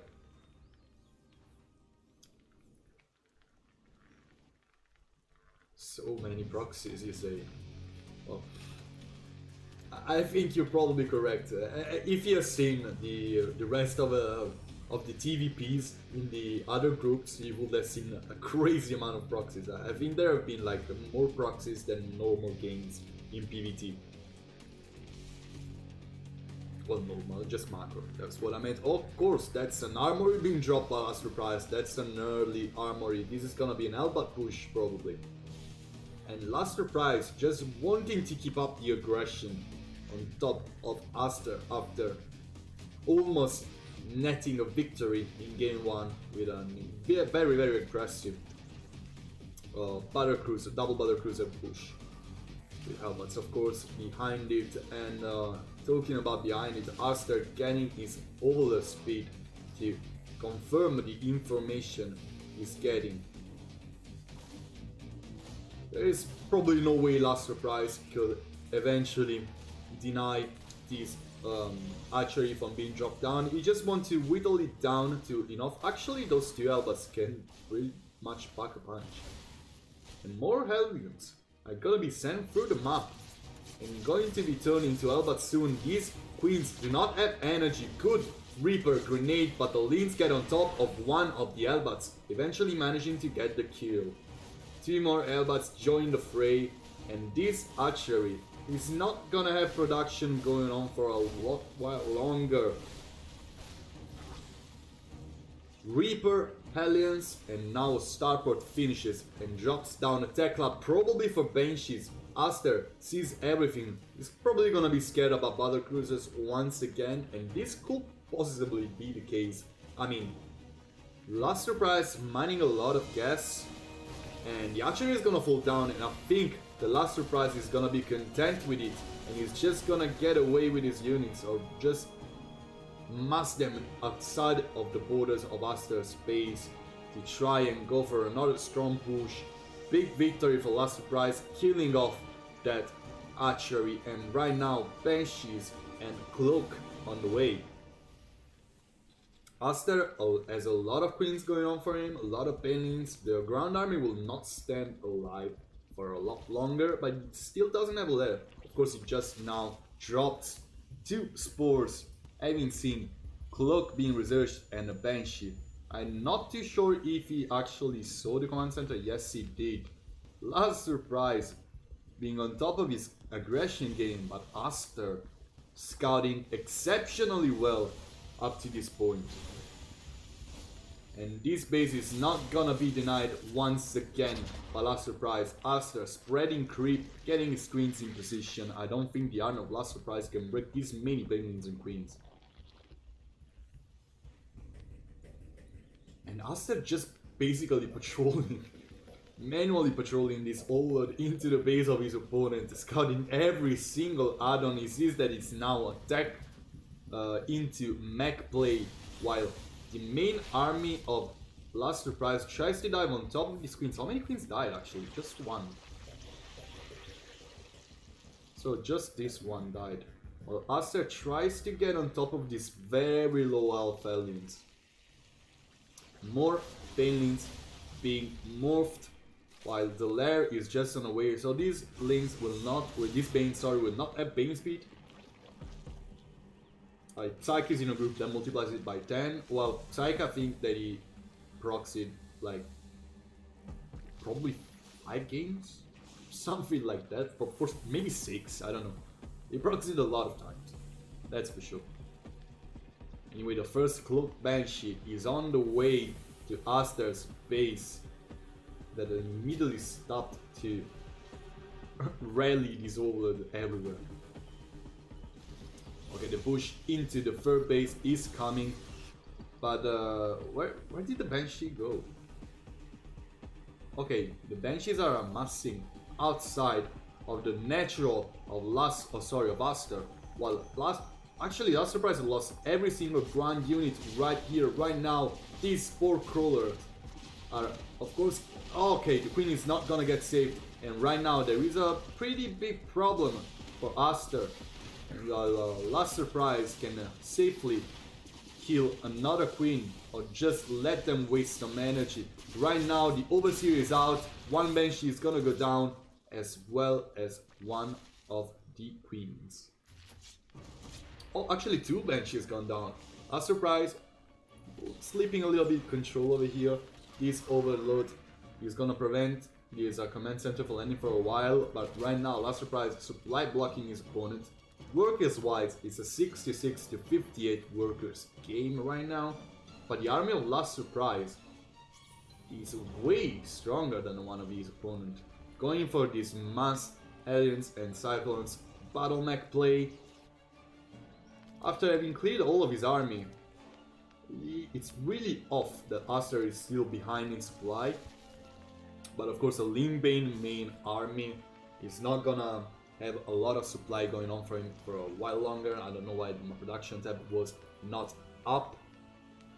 Hyperflight rotors, aka Banshee speed, on the way for Last Surprise to just ensure his army to be as annoying as possible. With Blue Flame finished.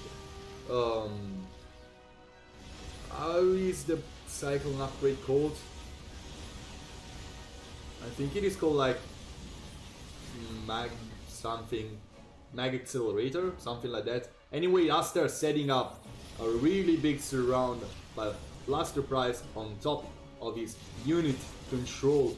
This bridge doesn't allow for very easy surrounds, so Last Surprise can go back and forth trying to hack away at this base, while the Banshees in the main are trying to kill this extractor. Of course, now they're focusing on top of the Queen, while Last Surprise tries to switch. Oh gosh, Aspire is up, +1 is almost done, and Mutas are out. Mutas not very strong against Cyclones, but very strong at pinging your opponent back home and killing Cyclones. This is a lot of pingings, just barely connecting with everything Last Surprise has, and the army supply of the Terran player is plummeting while these Mutas are chasing down the last aliens. Now there's just two Cyclones to shoot these. Oh gosh, these Mutas are diving on top of the Cyclones. Last Surprise tries to get some repairs, but right now all he does is lose even more stuff to these Banelings clamping up on top of the SCVs 20 to 28. SCVs falling down, as well as the whole army of Last Surprise that right now is not gonna last for a lot while longer, losing also command center, and the Spire switch by Aster has been magnificent, killing down his opponent, forcing down the focus fire on the changelings with this overload. What a play by our self player, absolutely smashing his opponent right now. And I think that Aster game by game has established himself as quite the favorite, as well as Asuna, for winning the whole competition, and I will not expect anything less from those two players. Probably gonna meet each other in the finals. Right now Aster knows he cannot dive on top of Last Surprise's army, but is still producing a lot of Mutas safely on 74 workers, killing down basically everything the Last Surprise has going on for him and preventing his opponent from getting a base. And right now Last Surprise knows there is not a lot he can do. He's basically completely all in, but Aster probably has enough to hold this. I don't know, how many queens does he have? Okay, it's 9 queens.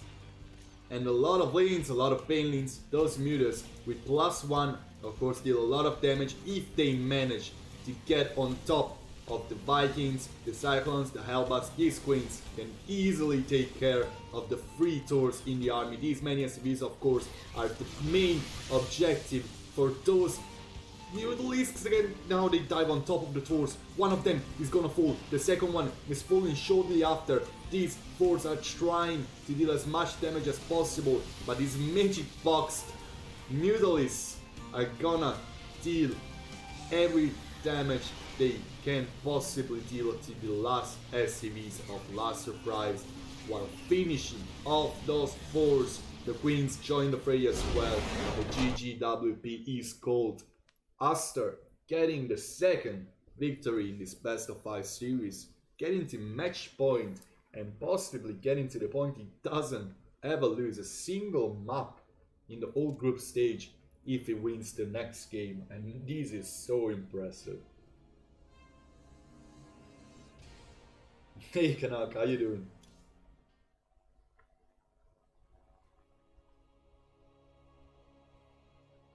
The last map is gonna be Triton, the next map, sorry. It's gonna be Triton. And Aster is leading the series 2-0. He's spawning in the top left hand corner. And he's trying to advance to the next stage without losing a single map. It is Aster, as I said before. He's instead in the bottom right hand corner. He's the purple Terran player, going for some really good aggression plays, but falling ultimately to the hands of a behemoth of a player, as you described him before. It is Last Surprise.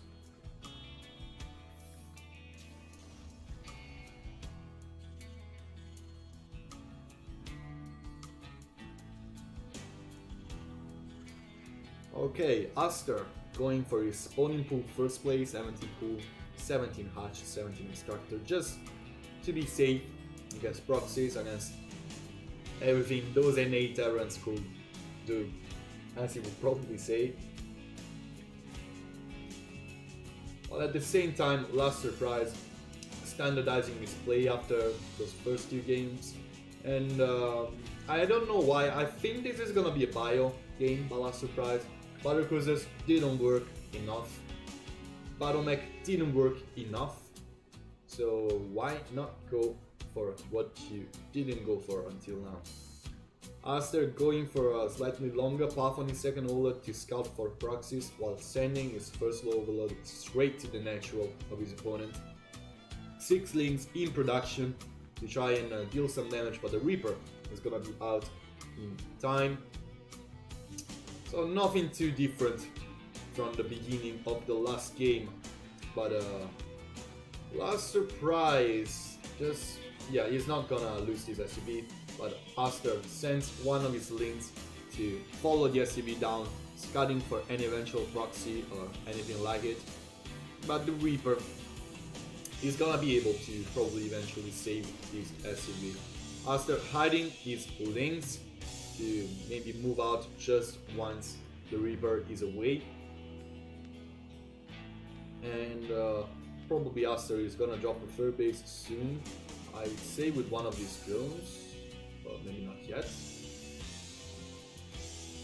I'm actually surprised, but anyway, the Reaper is not moving out yet, so Aster is gonna try and dive into this base, but probably just eventually gonna lose all of his links, tries to get the SCV, and eventually delays this command center by a little bit, and that is still a small victory for our green Zerg. That is almost okay. He's gonna get the SCV, he's almost gonna get the Reaper. Little bit of misplay by Last Surprise that loses the Reaper actually, and right now there is just one Marine to defend from the 6 links. Once again, the micro of Aster has proven deadly for his opponent, and this SCV is gonna barely survive.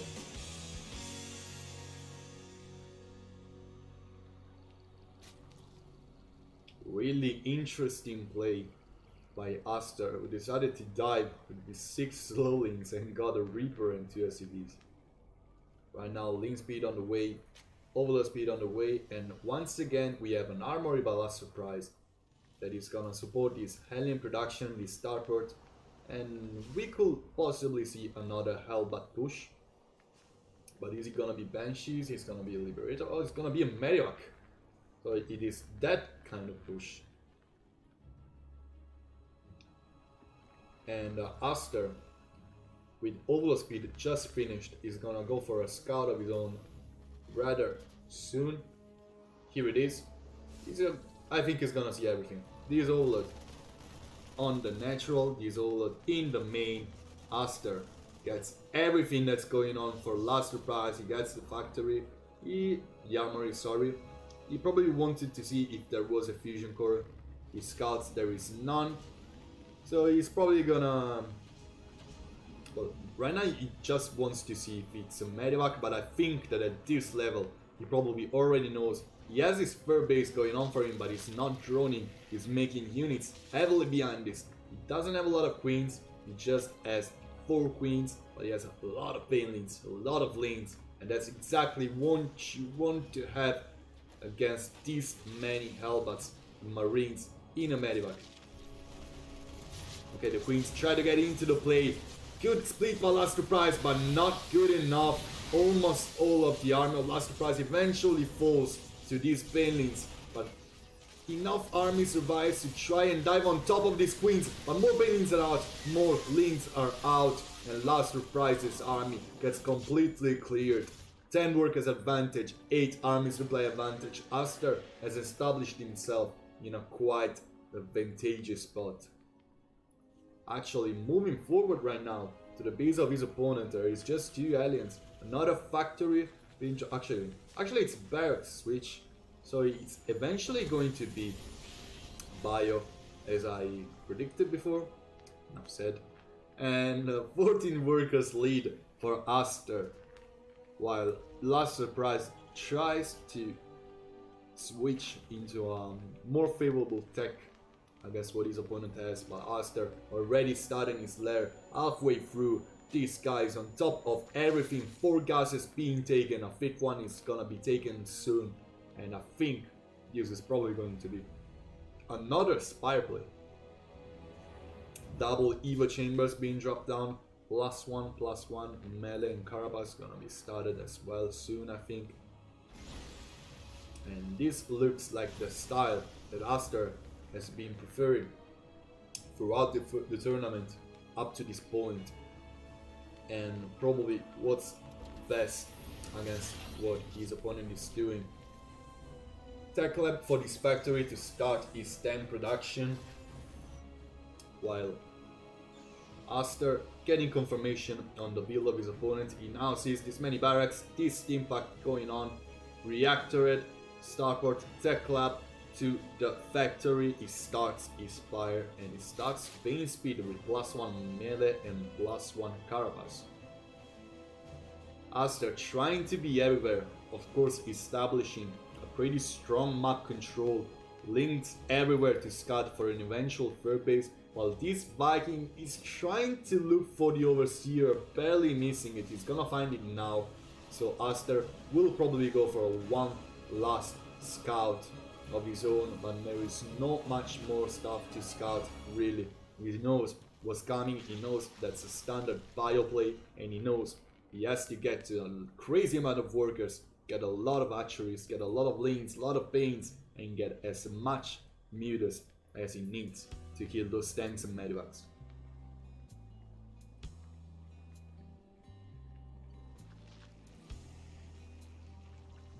Well, not too hard to guess what the rally point of Aster is.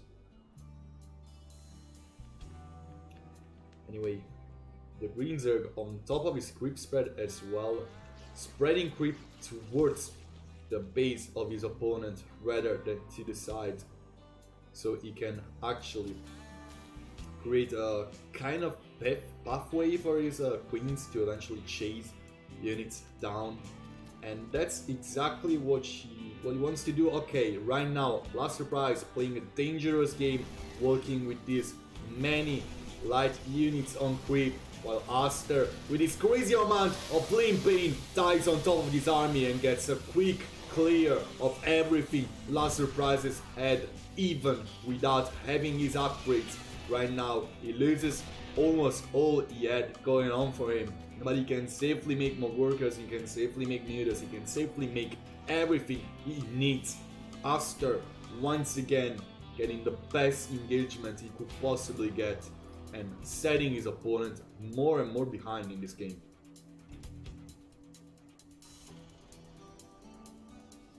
Aster Price has a lot of Medivacs going on for him, but his opponent has the upgrades, +1 group air also on the way, infestation pit already done, enough stuff to start a hive as well, and a 5th archery being dropped down by our greens here. Last Surprise trying to go for a drop to clear some creep, to try and deal some damage, but Aster spreads his units, tries to go for a run by, and to clear this Medivac is not gonna be that difficult. The Mutas dive on top of it, but the Medivac with the boost is a little bit too quick. Those Lings trying to get some damage, friendly fire going on everywhere, but the main attack is this one right here. The Banelings get on top of the workers and 17 workers die, 90 to those Banelings. Many more are gonna die into the main. Last Surprise just goes the GG after losing 28 more workers. Aster getting a 3-0 victory and a first place in his group. What a play by Aster. Once again winning every single game.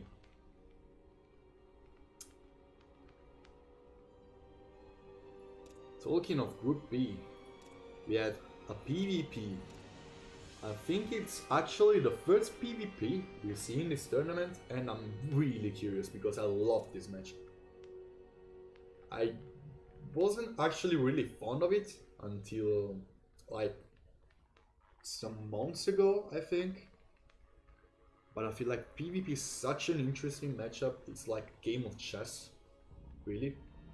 Of course, you see Chlorine written down here, but he's pointing in the bottom right hand corner of Thunderbird. It is Group B, and he is Exa Striker. I think it's basically, I think if he wins, he's gonna advance instead of, no, actually, he has beaten Last Surprise. So this game is basically just to see if Kingslayer is able to get a victory and get to 3rd place or 4th place. Actually, no.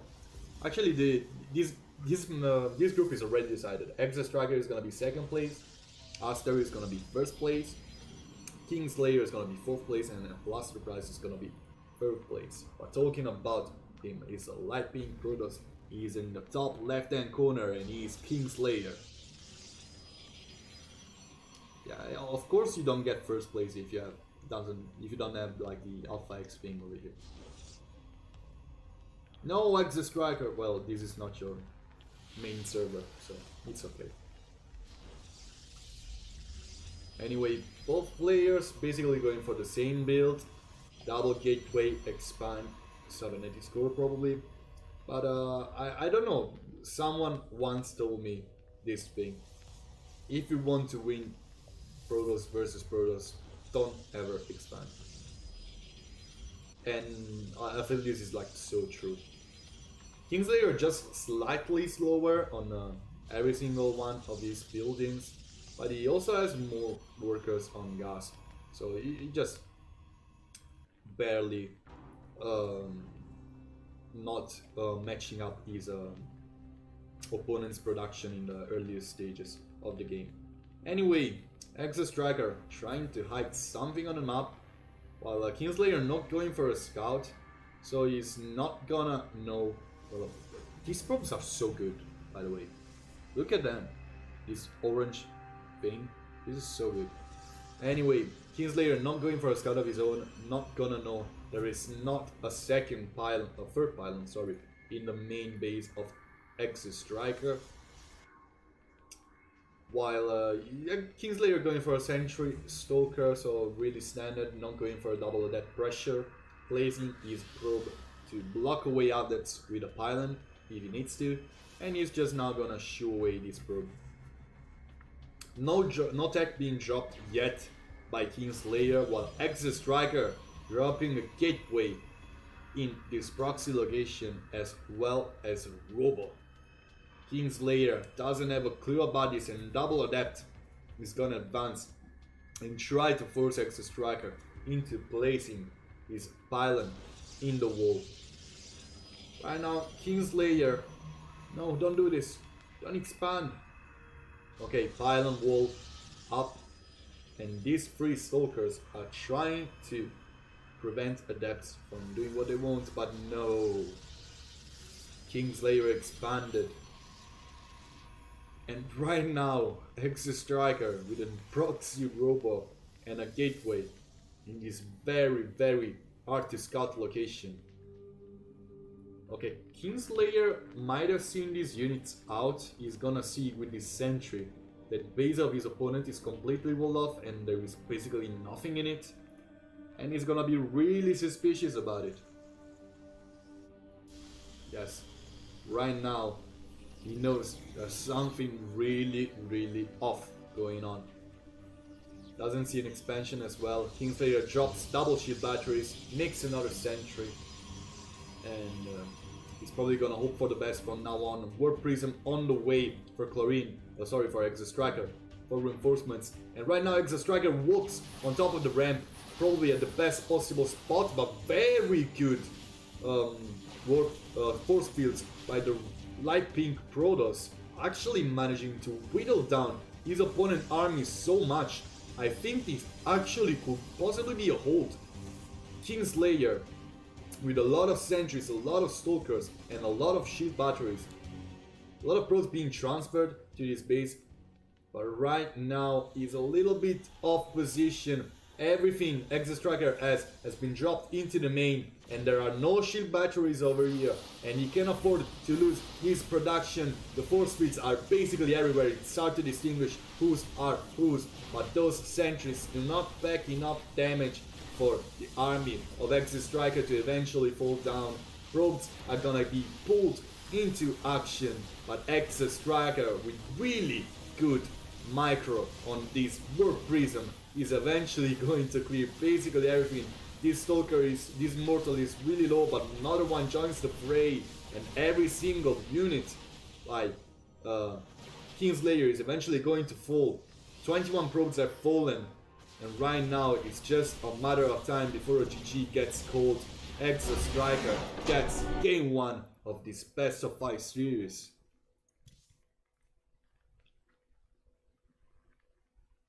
Of course, type exclamation mark rocket in the chat if you want to know about the groups, what happened up until now. But if you want to see what's happening from now on, let's tune in a little bit more. Exo Striker versus Kingslayer, game 2 on Acropolis.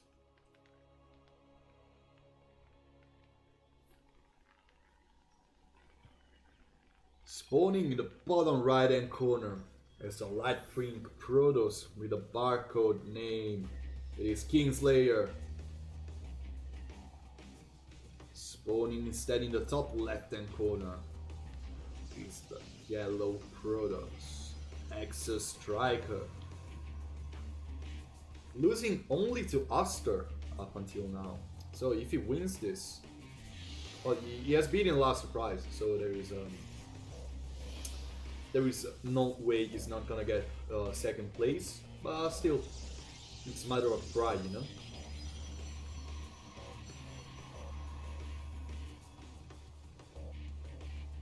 Of course, once you talk about mirror matchups, the production tab is either gonna look identical for the first 5 minutes, or either one of the two players is gonna die in the first 5 minutes.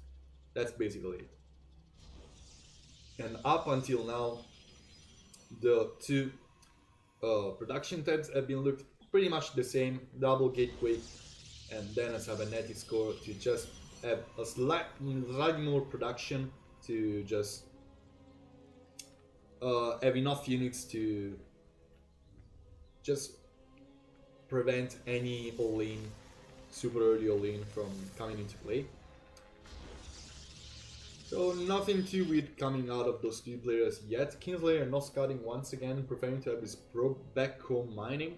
while at the same time Extra Striker going for a scout of his own just to confirm nothing too off is coming from Kingslayer, and also that also with this probably could be a little bit annoying, just like, yeah, like this, just preventing some mining time. Not by a far margin, but it makes a difference, you know.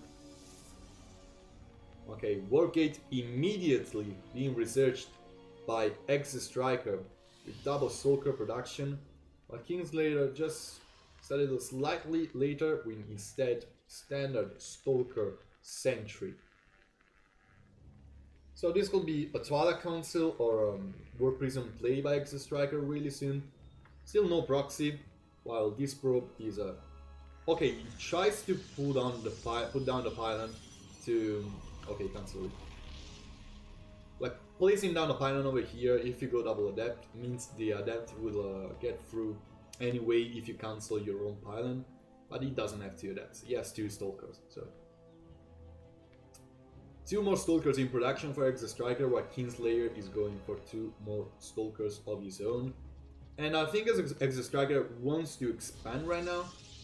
Yes, he does drop his Nexus. Of course, these many stalkers could also be just a defensive choice by our yellow Protoss player, while at the same time Kingslayer slightly more scared after game 1, placing his Nexus a little bit later, but both players are going for something really standard, macroing it out, and Kingslayer going for the first card of his game.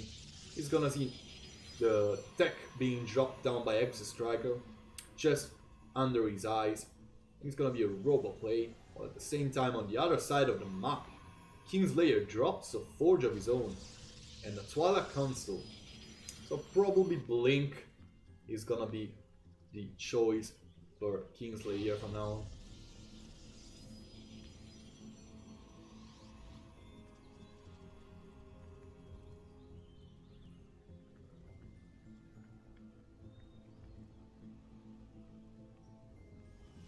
Kingslayer with a small workers lead, while the army supply looks pretty much identical. It just 1 stalker more for Striker, but 3 probes less.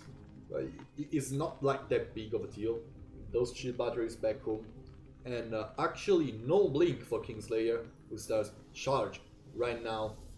No Templar Archives, no Dark Shrine yet as well. So no Archons coming into play yet, and this game has been fairly not aggressive up until now. I think not a single unit died. Yeah, just 25 minerals from the Pylon Council are the only amount of resources lost by the 2 players whatsoever. And at this point, the 2 players are just taking up like crazy. Templar Archives being dropped down by Kingslayer, and Striker just now getting his War Prism out to try and micro against his opponent with a slightly stronger army with the Immortal being in it. And with these many sentries, these many Stalkers and an Immortal in it, this is gonna be troubles for Kingslayer if he doesn't get at least an Archon out. Last one, ground weapons on the way, charge on the way. Everything will be barely finished once Striker hits, and a Robotics Bay is already the follow-up of our yellow Protoss, who's now approaching the base of his opponent with a way stronger army. The first Archon is gonna be morphed right here, or merged, I don't know what is the correct term for it. And +1 ground weapons being chrono boosted, just not finished yet. This Stalker is under, this Archon is under fire, and the army of Striker with those sentries, Guardian Shields being activated, but the force fields of Kingslayers have been really good. I don't think a single unit died. Okay, a sentry for Striker actually died, but this Archon is so low, and the Archon is gonna fall down. The most valuable unit for Kingslayer has fallen down. +1 ground weapons is done. The first Disruptor is in production for Striker, while Kingslayer keep producing with these Archons, and with this War Prism, he can also micro. He loses another Archon.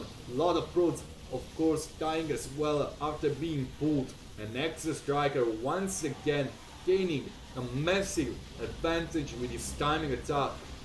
This War Prism just won't die, and Kingslayer will not eventually be able to push this through. Nexus Striker advancing more and more, a lot of micro with those 2 War Prism still being alive. Eventually the 4 charge lots are gonna shoot Nexus Striker away, but he has 1 Disruptor out already, 1 in production, 4 more Stalkers being produced, and right now with some micro with his unit, also the Zealots are gonna fall for Kingslayer while killing just a little bit more Stalkers.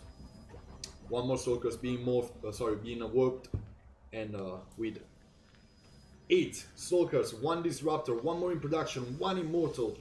That's a strong army for Kingslayer, for Nexus Striker, while Kingslayer only has those 2 Archons and an upgrade advantage. Charge lots being warped in, but the Disruption Nova eats all of the Zealots, eats both the Archons, and right now those very tanky units are not gonna be tanky anymore. Archons really weak without their shields, and right now this is everything Nexus Striker has. Kingslayer has 3 Zealots falling down to the shots of those Stalkers. The GG is called, and Nexus Striker takes game 2 of this series.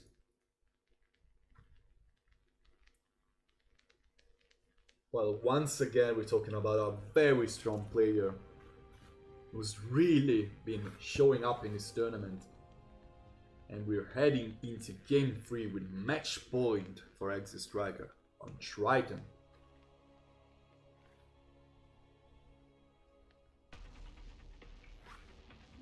Spawning instead in the top left hand corner, it's his opponent, as the Light Beam Protoss not really performing up until now in this tournament, wanting to just up his game.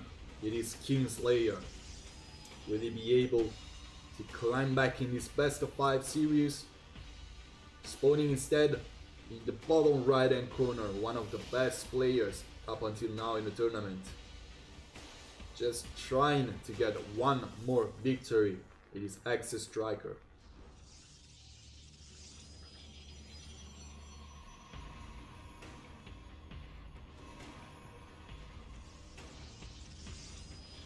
Once again, the beginning of the game is gonna be very similar, like it's a cannon rush, which I'm not really expecting by those 2 players. Double gas, gateway, another gateway being dropped soon by both players, and then it's gonna be a 7-8 score. Nexus Striker, I think he's gonna go for a scout, trying to be annoying with his probe again. Yeah, here it is. While Kingslayer also going for a scout of his own, it seems, or maybe for a proxy. The pattern of this probe is a little bit off. Maybe wants to hide just some tech from his opponent without being too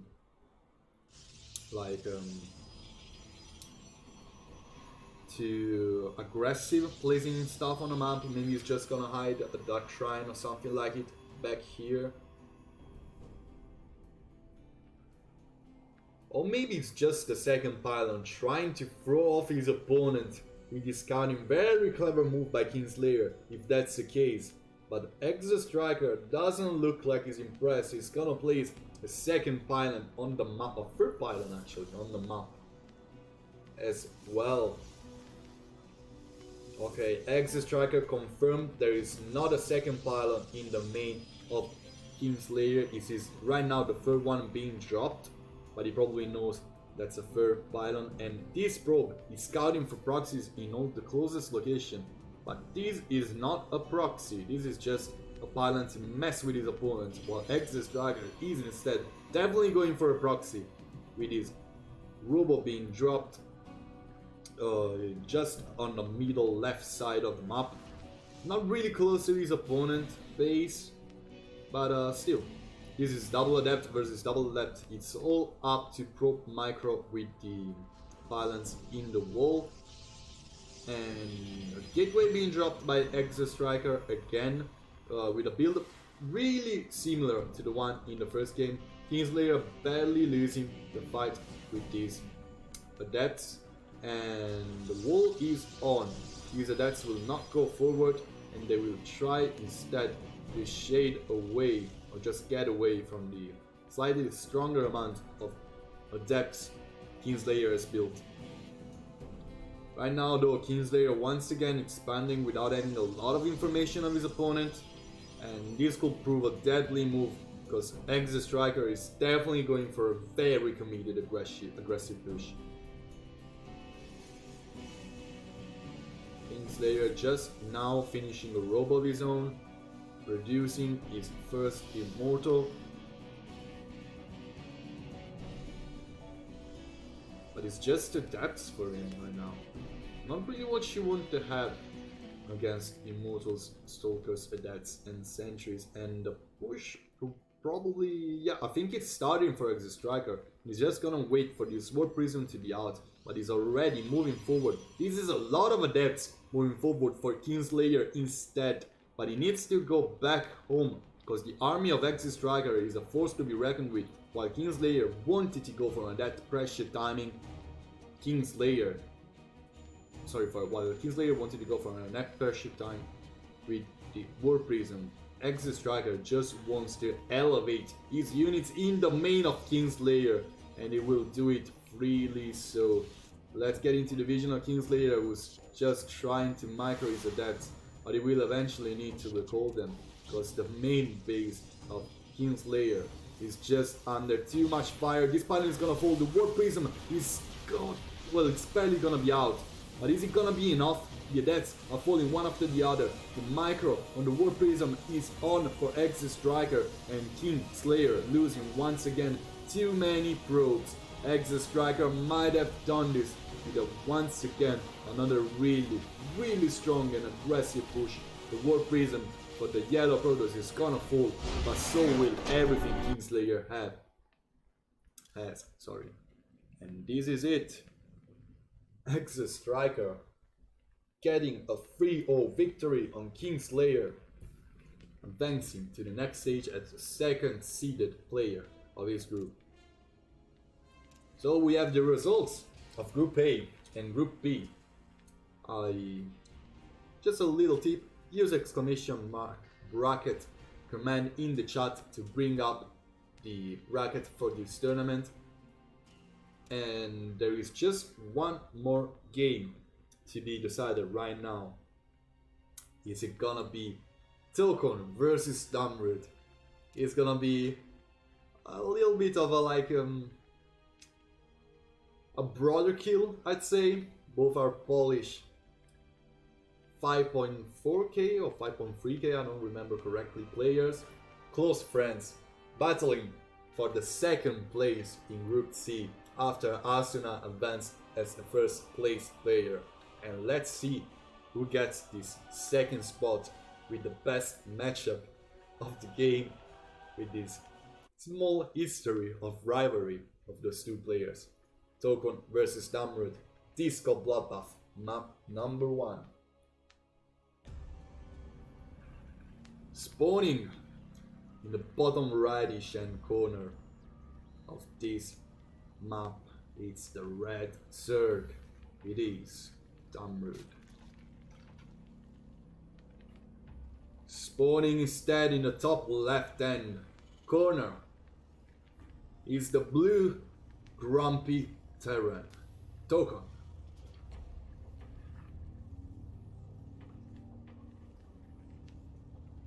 So we're talking about two players who not really like going for something too aggressive. Tokon macroing out with his strong bio play, while Damrud just a jack of all trades player, but really Hatch first is the name of his game, and it seems like it's gonna be the same for this game as well. This is gonna be the last series for today, and it's gonna be the last series of the group stage. I remember you, after Damrud had to give a walkover to Asuna for the last week of Alpha X Apprentice group stage. So whoever wins this match is gonna advance at the second place after Arsenal. Tokon already has enough gas, or soon will have enough gas to start his Reaper. Orbital command on the way as well. Command center on the low ground gonna get started as well. Of course, a lot of metagame is going on between these two, since they played each other so much up until now that, well, basically Tokon, without even scouting, knew that his opponent went for Archverse Damrud instead of scouting for some proxies. Maybe his opponent was mixing it up in such a huge map as this Blood Buff, so with his second Overlord scouting for some proxies, while the Reaper heading out to check what's going on in his opponent's base. Lane speed started for Damrud.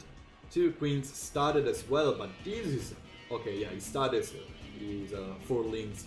I thought he was gonna to go for a third archery before the lanes, but of course you need those to show away the Reaper, and they're not gonna be out in time, so there's gonna need I think, yeah, okay, good micro on the drone morphing into an extractor. One of the links actually falling down, and right now one more link is actually going to fall. The Reaper barely escapes, and right now Damrud losing some minerals in his exchange with Reaper. The Reaper tax has been paid, and now we're gonna see what is gonna be the transition for both players. 1-1-1 standard play for Tokon. He's gonna get some Hellions out to try and deal some damage and get some more scouting information, while Damrud is preparing his Overlord to get some scouting as well.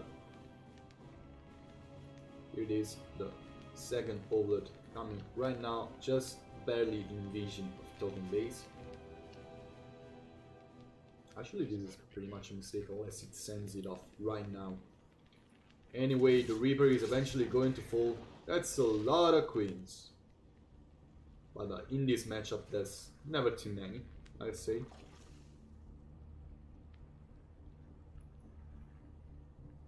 Oh, this skin is so cool. What is this, actually?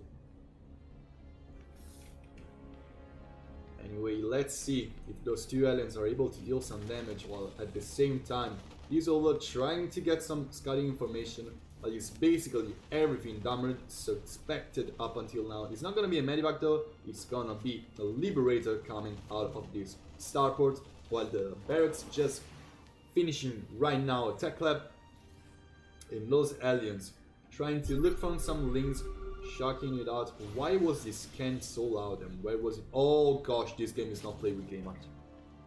I did not see the scan on the map. This game is not played with game art. I really hate you guys. I forgot about this. I really hate you. Please play your damn games with game art, please. So if Tokon actually killed, did he kill something? No, I didn't kill anything, just kill lanes. Yeah, but no guys, play with game art. Damrud placing his queens in position to deal with these aliens, and his painliness on the way as well, while having enough gas to support a lair tech right now. He's probably gonna tech into it soon enough, while actually Tokon getting up to 5 aliens while Steam is on the way. Now you can probably start 10 production, Medivac production, prepare for his drops. And this Liberator, actually, how many drones did he kill? He killed 2 drones.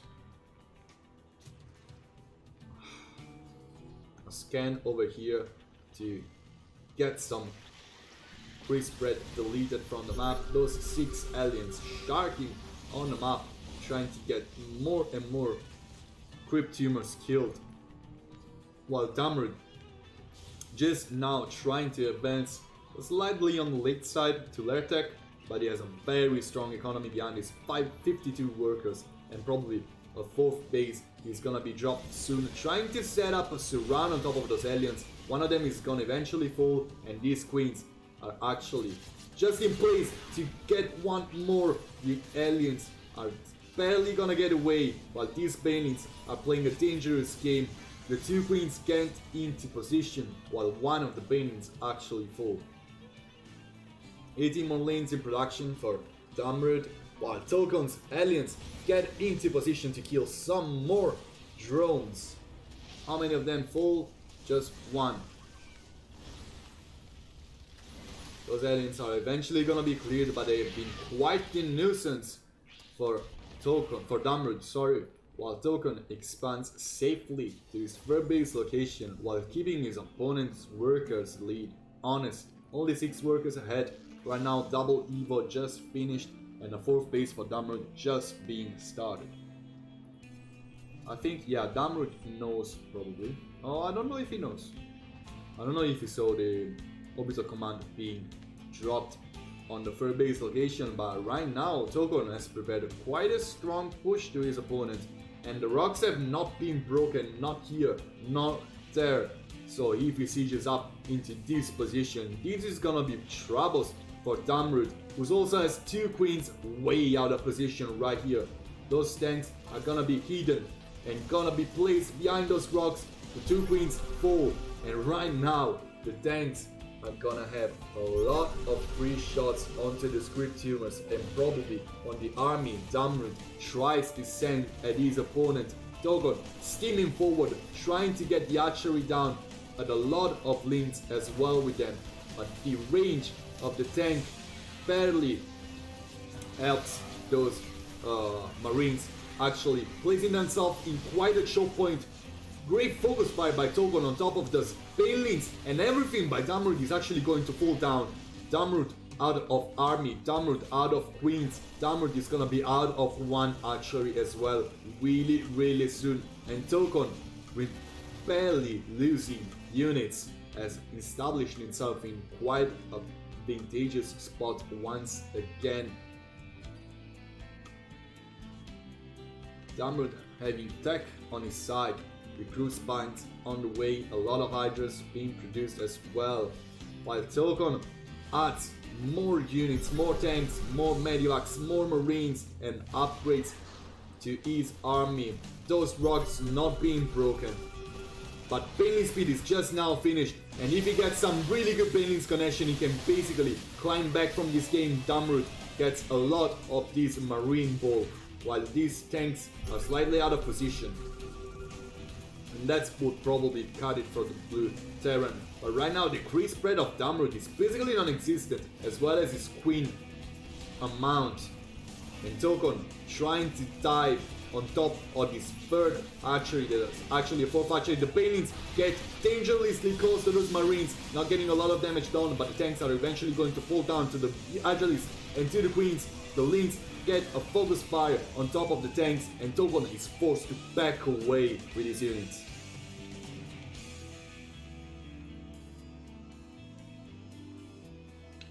Intense push by our blue Terran that has built a 4th command center behind this, and has quite a powerful army. +2/+2 bio is on the way, as well as +2 armor for his tanks. And the army of Tokon grows stronger by the minute, while Damrud still dragging a little bit too much behind an army supply, barely even be able to have half of the army supply of his opponent, while still being just equal on workers.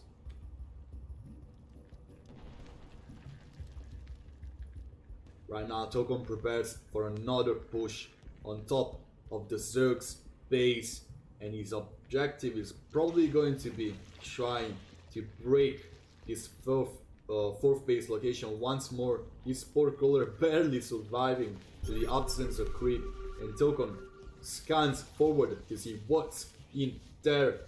The units of Damrud are not yet really prepared for this. They were trying to break the rocks, but one more queen is actually falling. The cancel on top of the archer, but this is a lot of paintings. Tokon tries to get the best fleets he can possibly can, but a lot of hydras are actually surviving to this. And right now they are focusing firing the tanks, but not a lot of stuff is going on for Damrud at the moment. Almost all of the bio bullets getting cleared by these hydras coming from all sides. The tanks are right now under fire. The push is gonna get cleared, but Damrud takes really severe damage once again. while being able to deflect his opponent once more. And now the race is a Tech 1 plus 3 weapons for Bio is on the way for Tokon, while Damrud just right now finishing his +2/+2 for melee and carapace, morphing more Banelings, getting more Hydras, and right now the army of Damrud doesn't look as weak as it looked a minute before. A Liberator tries to get some more damage done on top of this, getting some Hydras, not getting a lot of drones, and right now these Hydras not taking quite favorable fights, but he's gonna be able eventually to deflect the Liberators, while Tokon relentlessly push on top of this cliff. Right now Damrud looks more prepared, setting up to surround these Banelings, getting a lot of good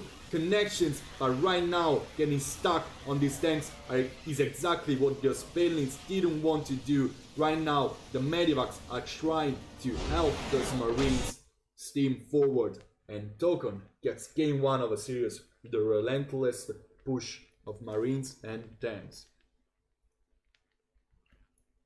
Oh, so fun to cast this matchup.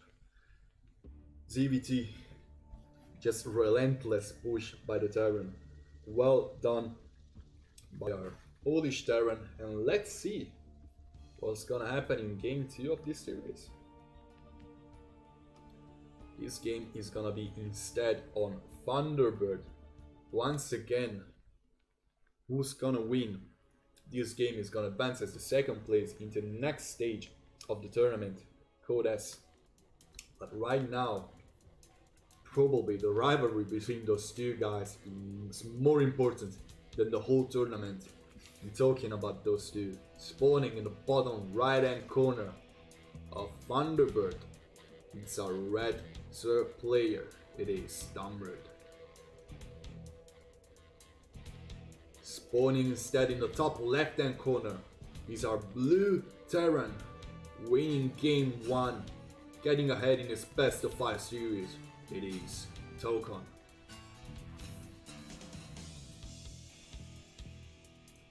Are they gonna mix it up with some cheesy play, or will they not? Let's see in this game. Damrud just right now expanding to his natural, while Tokon placing his barracks and his refinery to just get his Reaper out as soon as the barracks is done.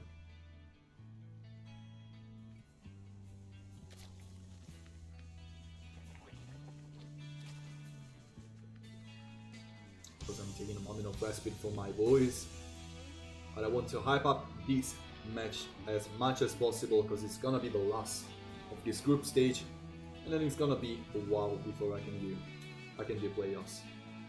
So stay tuned, of course, into Alpha X Apprentice to know when the playoffs are gonna start, and you can check the bracket and who's gonna advance, in which manner the playoffs are gonna be played. Just type !bracket in the chat to pull up the bracket and see what has gone through in this tournament up to this point.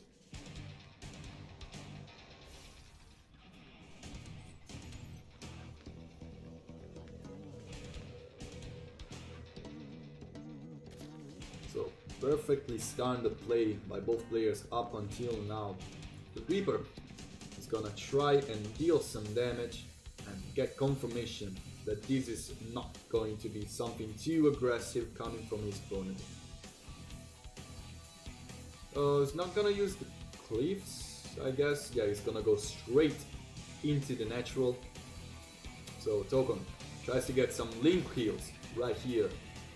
Good pull behind for the most bruised links for Damrud, but still, okay, the win is up right now, so Damrud cannot let a single one of his links be killed right now. No third archery in that location, because Damrud actually blindsided his opponent, placing the hatchery on the low ground. This could be also for another reason. This could be also a prompt for Damrud to start actually more aggressive type of build. Maybe push out with roaches or something such as that. While at the same time, Token, I mean, this is weird. This is a Wolof, right? That's also pretty interesting. Anyway, Token getting into his alien production.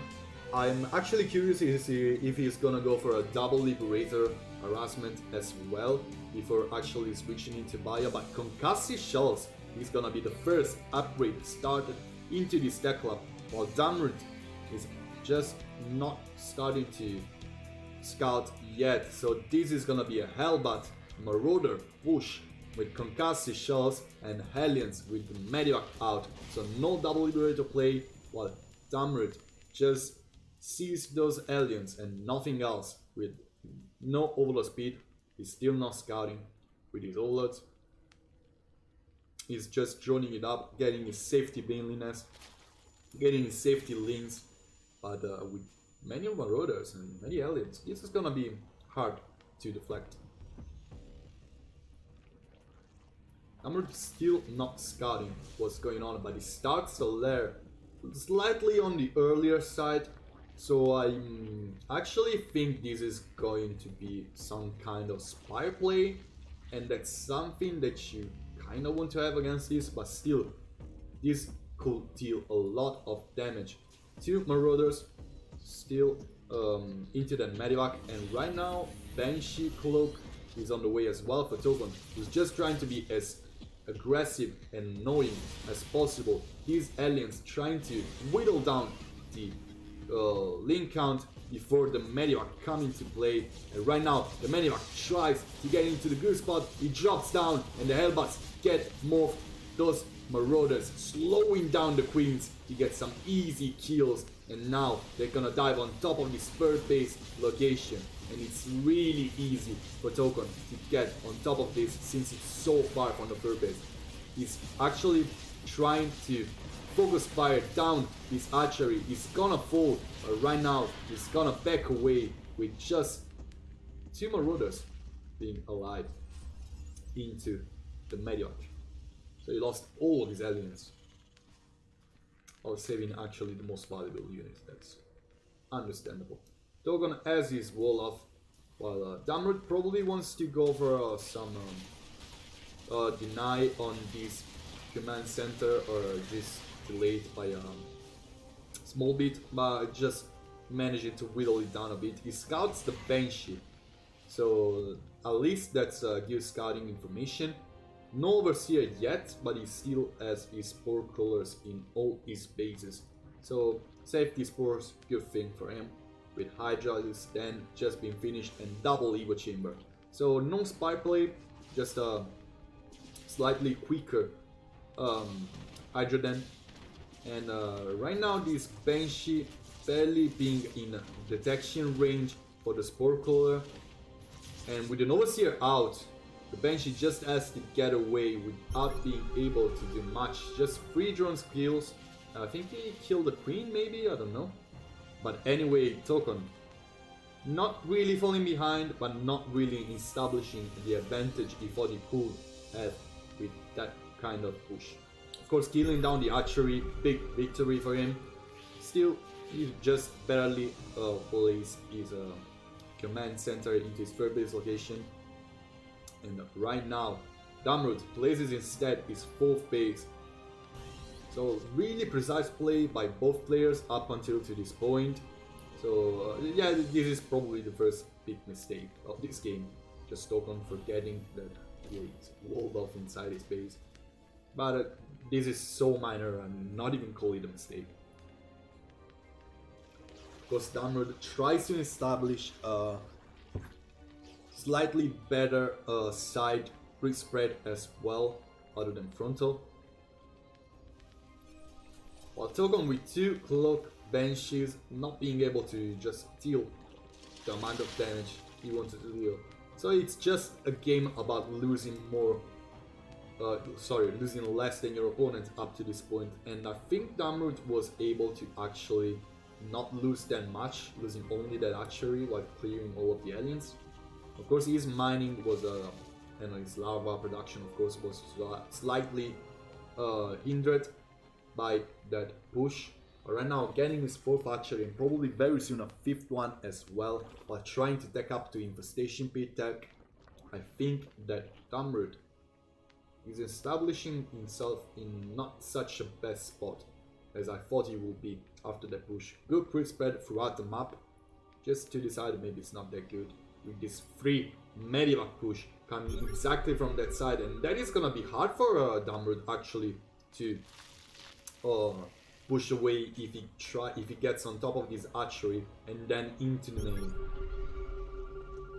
With this macro archery back home, Togon being able, of course, to kill a lot of creep tumors. He knows Damrud is really good at spreading his creep, but right now Damrud is really prepared for these benches, and probably one of them is actually going to fall to those queens and the overseer, and the spore cooler is in position, but the push with the drop medivacs come, and right now this is a lot of marines, but this is even more hydras, and with some starter step Damrud able to push down one of those medivacs, and Damrud also pushed down one of those banshees. Damrud establishing himself with a worker advantage, a good strong army, not losing anything compared to the losses that Togon had to suffer. Just one, just two, just 3 tanks out? 5 tanks actually, that's a lot of tanks. 5 tanks out for Togon.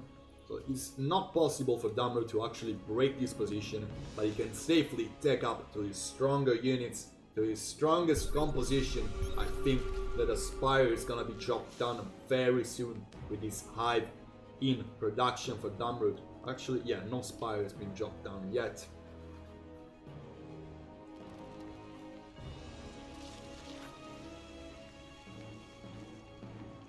I think my Twitch is broken. Okay, yeah. I couldn't see the chat. So if you brought something, I couldn't see. I'm sorry.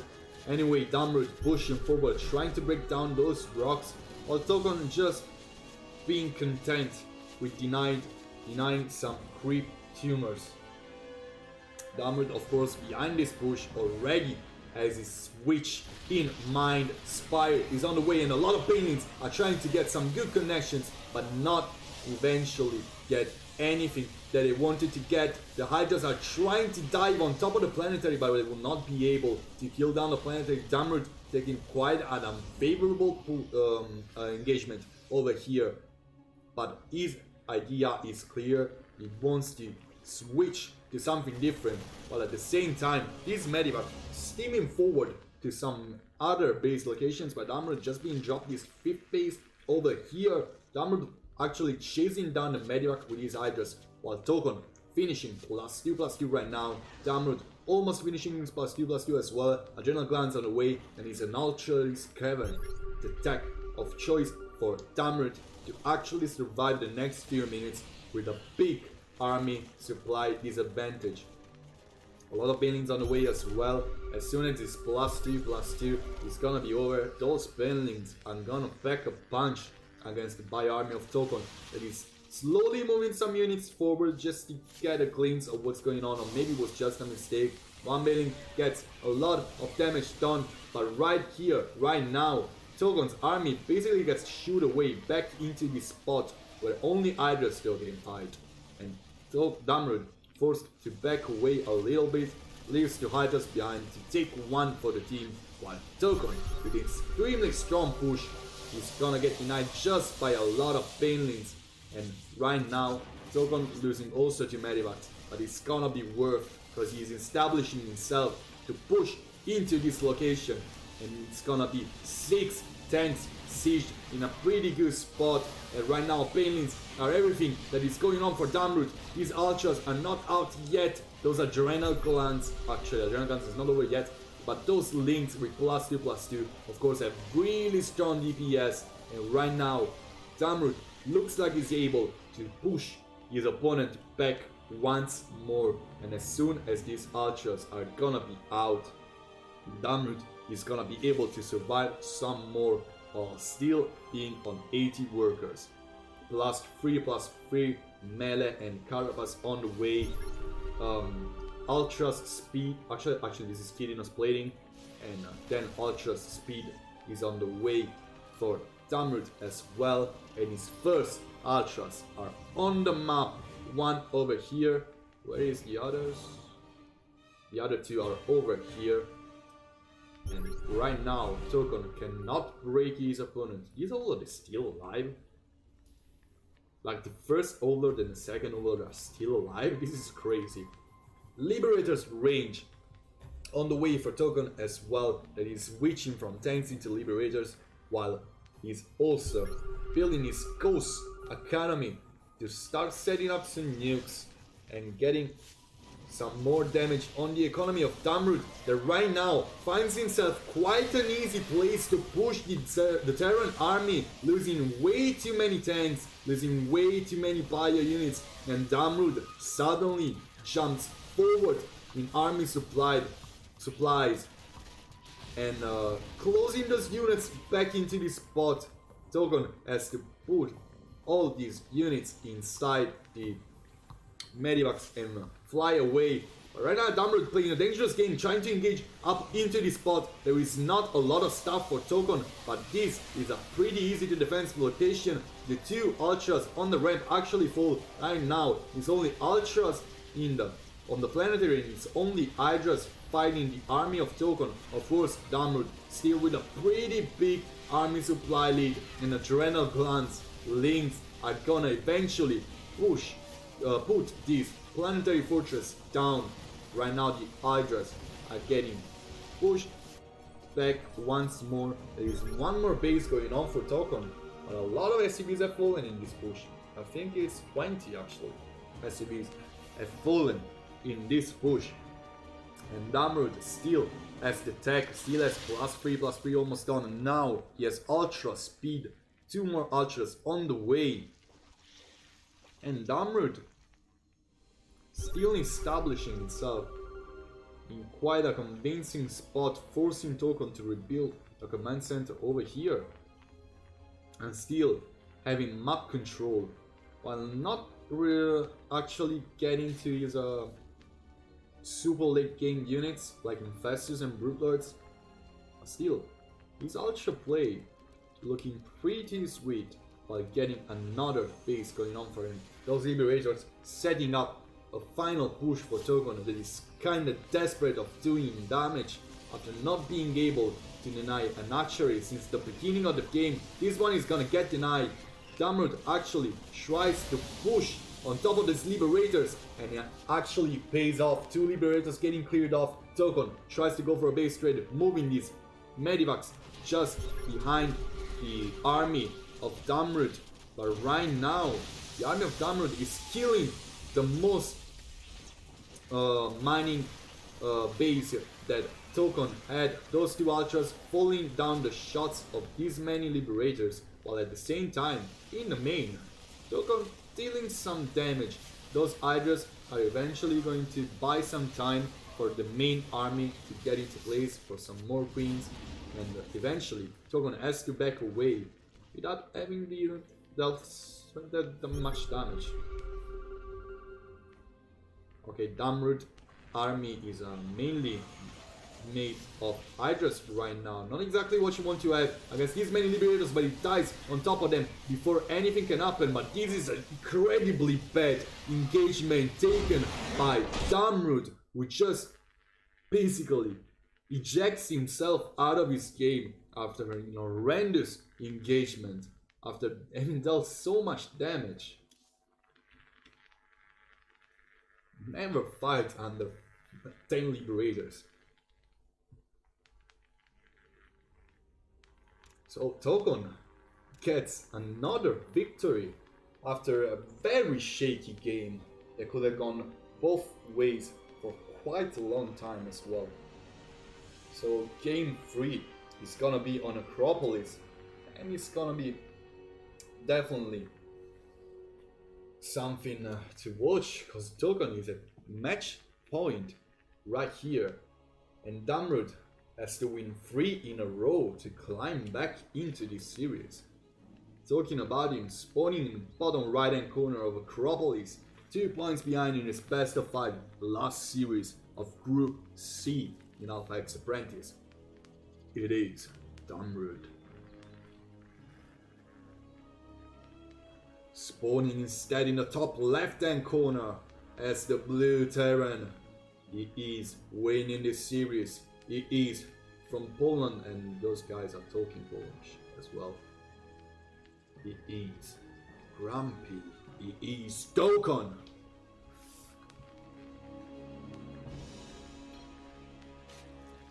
They're probably swearing. I know those two guys enough to say they're probably swearing. Ah, well, anyway. Hatch first for Damrud. Once again, guys, what? You don't put game art on, you start speaking Polish.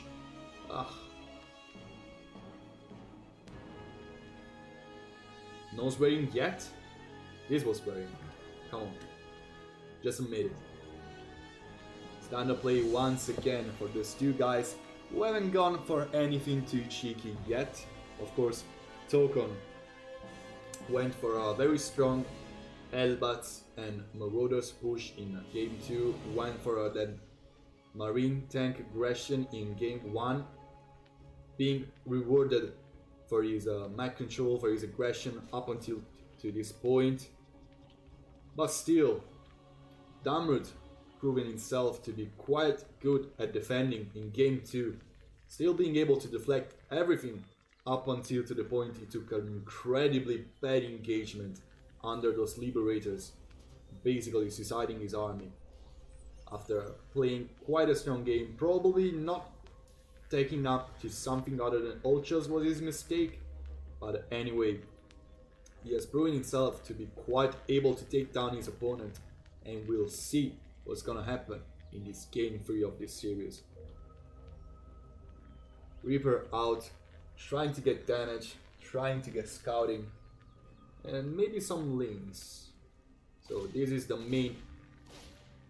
Okay, good micro by Damrud, pulling one of his links behind, pulling the other one behind as well, not losing that many links as he did in the previous games. Now the Queen is out and the Reaper is forced to back away. Trying to stay there, a little bit greedy to catch a Crypt Tumor being dropped by any of those two queens, while Tokon going for his Hellion harassment soon probably.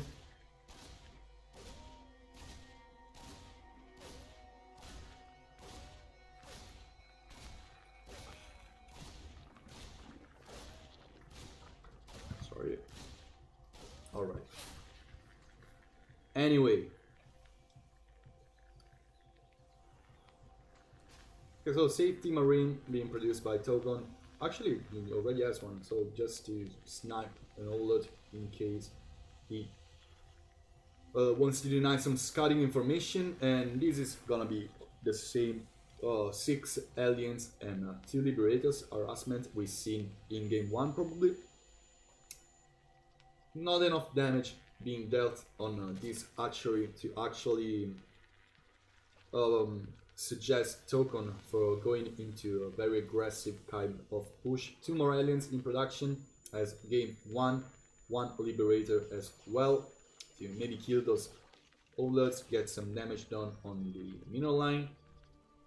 And Damrud just placing his queens in position to shoot these aliens away. They don't even try to get into that fur base location. What Link's trying instead to probably set up a surround as soon as those aliens try to walk on creep. But more than walk, like drive on creep. But right now 6 aliens, enough to kill the amount of links Damrud has. Of course, yeah, the banelings are gonna be the main issue as well as the queens. While the liberators, oh, where are the liberators actually? Okay, it's just 1 liberator. It's not exactly the same as game 1, but right now the aliens of Tokon are gonna deny this archery. It's gonna take some time. These queens are probably going to be, yeah, he's just gonna cancel it, he's gonna lose the drone, but at the same time, what the heck is the liberator? Okay, it's over here. How many kills does he have? 0 kills for this liberator. Instant micro by Damrud, who was able to save everything he had up until to this point. And right now the Liberator is gonna be shooed away, but no, gosh, the Queen is really not safe over there. One of the Queen actually falls, while the Hellions still get some damage done over here. Oh gosh, big miss micro by Token that loses 4 aliens to just 2 Painlings. And right now, Damrud taking small victories, losing just 1 Queen for 1 Liberator, losing just some Lings and Banes to kill 4 aliens. And right now, his lair is on the way, double Evo Chamber on the way. He has a strong economy, stronger than his opponent of course. He can probably drop a 4th base of his own really soon, and he's gonna prevent any more scouting by shooing this last Hellion away.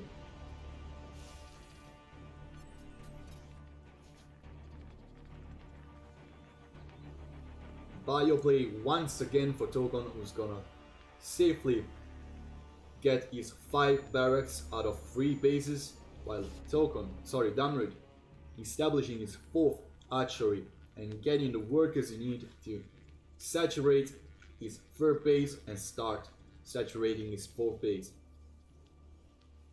Medivac production is on the way, as well as tanks being produced, and right now the first drop of this game can come from our Terran player with +1/+1 almost finished, combat shields almost finished. Of course this is a little bit of a later drop, but with 6 Hellions and the Liberator trying to deal some damage, this is basically standard. He's gonna steam forward onto that base to try and get a kill just in time. Token gets on top of this base and Damrud tries to set up a surround, but these Marines are trying to focus fire down the Banelings. Many of them actually fall down, while not a single Marine has died yet in this game. Damrud still having information of his opponent's base, and once again Token stinks on top of those Banelings, but right now the connections are slightly better than they were before. Damrud of course making a lot of units trying to effectively deflect his opponent, and it looks like he's gonna be able to basically kill almost all of the Marines of his opponent. Still pushing that much away from creep, probably a little bit too greedy for Damrud that right now as Corruptor's on the way. He has Painless Speed already done, +1/+1 almost finished, and he can freely push on top of this army. There is not enough Marines and tanks to actually scare the Zerg player away. First tank is gonna fall, and right now he's gonna die on the other one as well, while losing only some Lings. Good job defending by Damrud, who just now starts Infestation Pit, +1 air weapons, and +2/+2 melee and Carapace. Breaking down those rocks, of course, really important to prevent these base from being threatened from that side with tanks. Also, not a really easy archery to defend, since there are a lot of good tank siege spots. But right now, Damrud, with a very strong army, with a very good tech, Hive already on the way, he's gonna just rush to his strongest units. Totally skipping Hydras in favor of Corruptors, while Token going for another drop of his own. This was scouted by Damrud, but was it seen by Damrud? Token drops down, steaming, well actually not steaming, trying to scan and kill some creep tumors, forcing actually Damrud behind.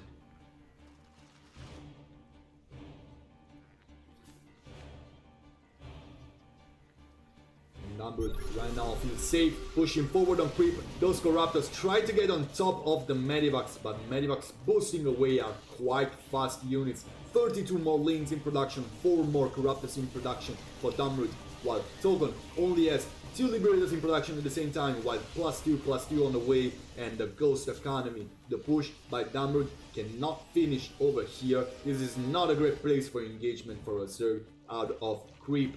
But he has a great Aspire on the way, Adrenal Glands on the way, and Token doesn't look like he already has the answer to Broodlords. with many corruptors out.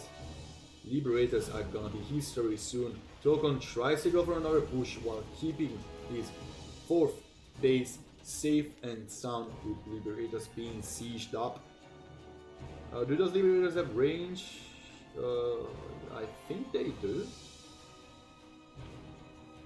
No, they do not. Okay, Tokon preparing for another drop. Trying to clear some creep. While Damrud creep spread has been very good this game, Tokon also been very good at actually keeping his opponent honest with his creep spread. Not a single marine dive, just a few lanes. But once again, the drop by Tokon has been deflected, and right now Tokon wants to prevent his opponent from getting another base over here, prevent some creep from being spread on this side of the map. But the main army of Damrud is all moving to this place. Baneling's getting good connections with the Marines, and it's not too much time since the Damrud, Tokon's army up to this point is looking history. Liberators falling down, Tokon trying to multi-prong from different places, losing army left and right. 7 Broodlords in production, just out of vision of Tokon after all of his units being cleared.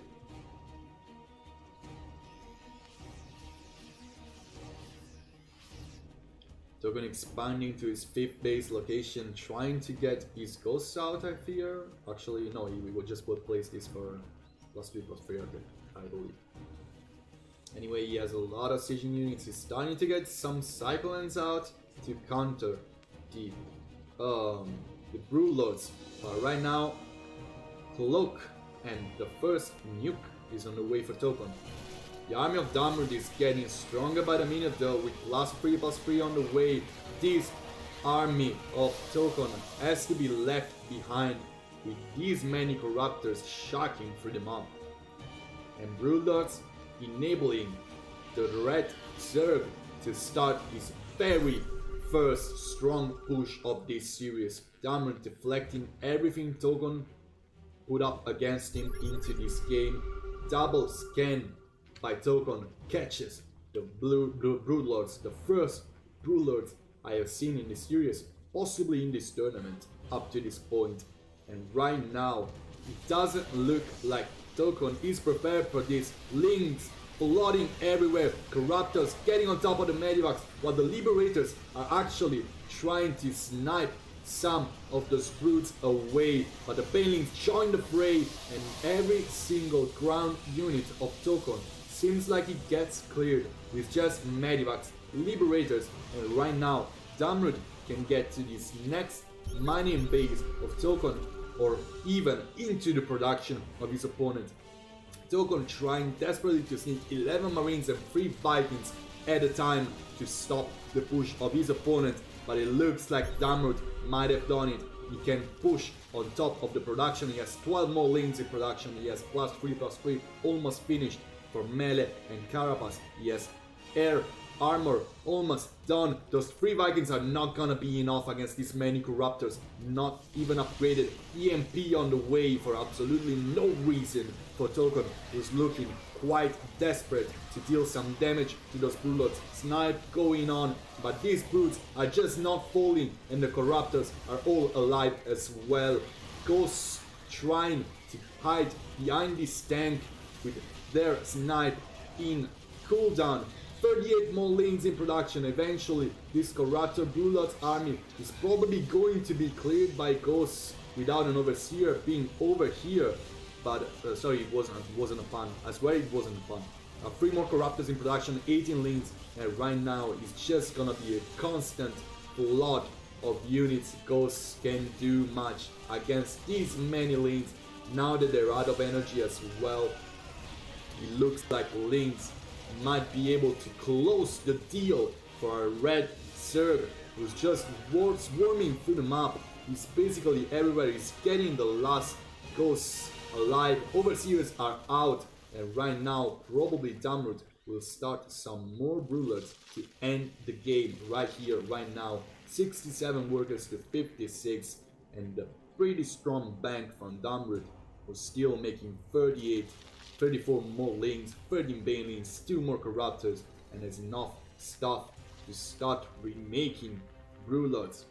Not a single 4 inside for Tokon, so not a true counter to Brewlords that isn't Ghosts.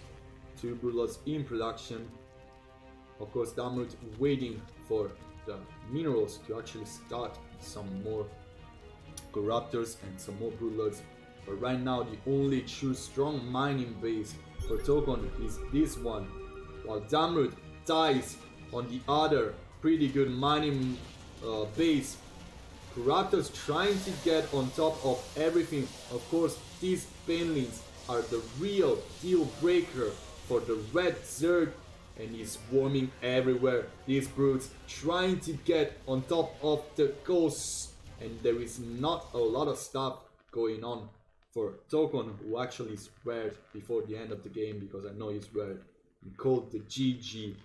We're gonna advance to game 4 with Damrud winning his first game of the series. Oh gosh. Oh, let's get immediately into game 4 of this series. Once again, match point for Tokon. Is he gonna be able to close out the series? Or is it gonna be a tie? And Damrud is gonna advance this to the 5th match, the 5th map. It's gonna be on Ephemeron.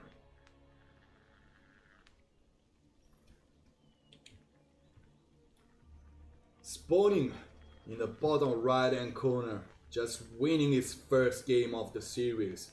It is the red Polish Zerg, Damrud.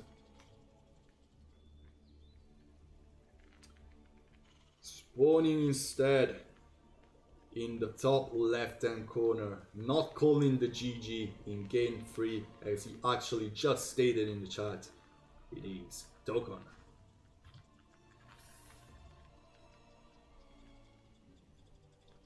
Well, I actually kind of want them to do something cheesy to mix it up, but I know they won't, and I actually like long ZBK. So let's see what those two guys are up to. Damrud going for his Atch first, pretty standard play, and Tokon instead on the other side of the map. Not going for anything too aggressive yet as well. And we don't see any proxies, we just see a standard barracks refinery.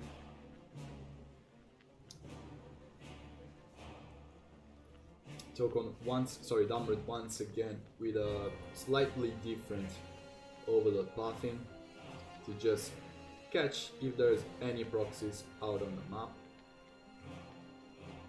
as you can see,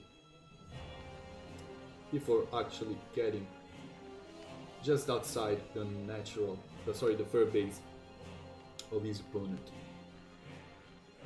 Reaper in production. Damrud went for an Atch first, not 6 lanes on the map.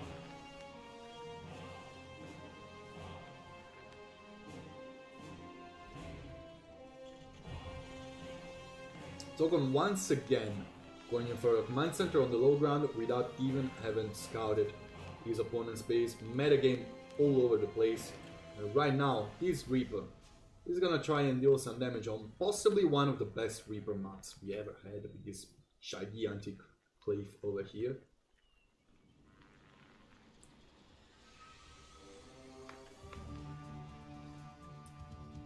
Anyway, Damrud already hiding his drone in a third base location over here. Actually already starting his third base while hiding his lanes away. And with a slightly earlier third archery, he's gonna lose one of his lanes, possibly two. This Reaper is gonna go away and try to see if he can get a glimpse of the third base of Damrud. He sees there's one actually, and actually is probably gonna get on top of one of the drones as well. Really good micro by Damrud, who actually saves one of his drones, and right now Damrud moving his queen forward, almost getting on top of the Reaper that is now hiding behind his wall. Damrud not going for a scout with his overload, he just keeps his overload over here all the game, to be completely honest. Anyway, Togon moving forward once again with the Reaper, getting another kill on a lane and just moving back. I think he did get another kill on the lane, at least. Or maybe did he heal a crypto? No, I don't think he did. Damrud being really prepared with his queens just outside of his natural, and now moving forward to actually shoot the Reaper away definitely for the last time and be able to start droning up his fur base location. Actually, yeah, okay, Damrud didn't know this Reaper was hiding over here, and the Reaper is eventually going to fall. This Reaper did a lot of stuff up until now. 6 Aliens, Liberator, and Steam for Togon. That's his standard play. We have seen him 3 out of these 4 games we just witnessed, while Painly Nest being dropped by Damrud. Not a lair out yet, but the Painly Nest is gonna be out just in time to deflect any possible weird timing attack.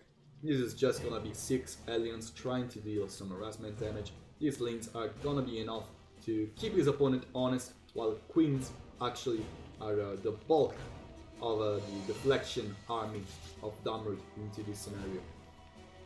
Of course, this base only has 2 pathways in which you can get into mining bases, this one and this one, and both are kinda easily defensible for a Zerg.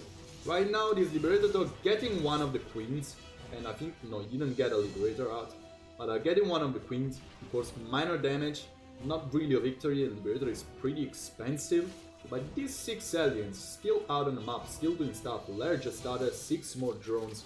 Damrud not really being really scared about what's about to come from his opponent, because the drop is gonna be out in probably a minute or so, and well, his army is not that weak, to be honest. He still has a lot of queens out. Yeah, 4 queens out, but not a lot actually. He could have more. This queen is a little bit out of position, and Togon actually tries to get on top of it, while only getting a lot of links, but killing as many links as he can. It will be a strong... Actually, he's pushing himself in quite not a favorable position, and he's gonna lose every single alien. Right now, Togon is on the blue, he's on the black. He's not about to know anything that's coming out of his opponent on the map for quite a while. At least then, until this drop is ready. Sorry if I say something that doesn't make any sense, it's because I'm really tired right now. 4th base being dropped by Damrud as well.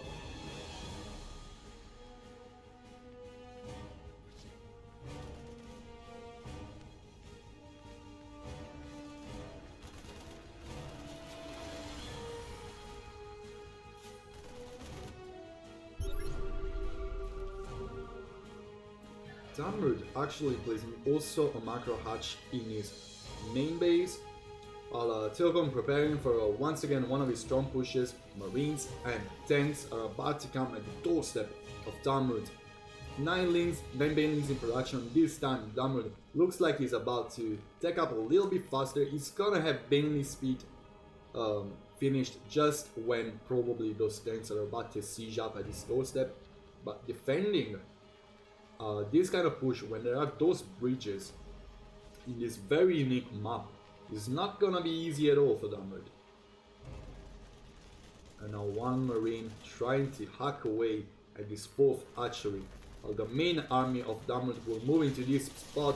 Tanks are sieging up, and right now Marines steaming forward, forcing a cancel on this archery.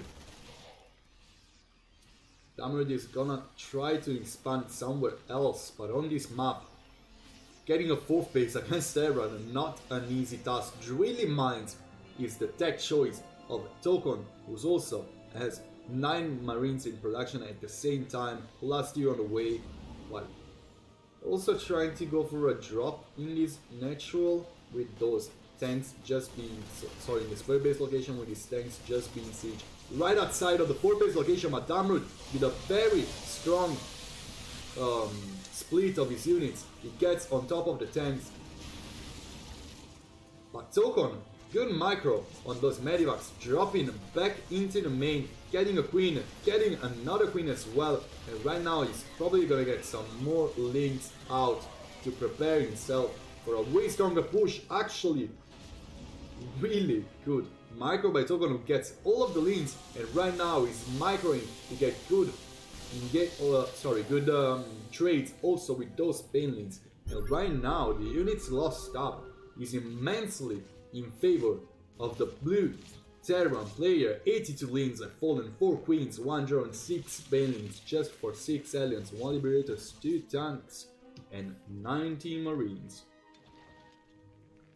And Tokon moving also on the other side of the map with 3 drilling claws, widow mines at the ready, and these 8 corruptors are gonna be absolutely dead weight against this kind of army. If those widow mines get good connections, there is no way. Actually, the widow mines get on top of many of the links, and the army of Damrud is basically dusted by these widow mines. Right now the Palings try to get on top of the marines, but good splits by Tokon allow him to get some very good trades once again, and Damrud pushing a little bit far on off of creep. With these corruptors out to try and deal with the medivacs, he's still gonna take so much damage from those widow mines, so much damage from these marines. The widow mines are ready, and they go on top of the corruptors as well as on the links. Right now, the only army that Damrud really has is these corruptors, these few banelings, and these links he knows he has to actually forfeit his base and is preparing to fight in a better position. But Tokon being relentless with his marine push, those widow mines just barely not finishing their cooldown with the overseer. Actually, very good move with the corruptors, but loses a little bit too many of it.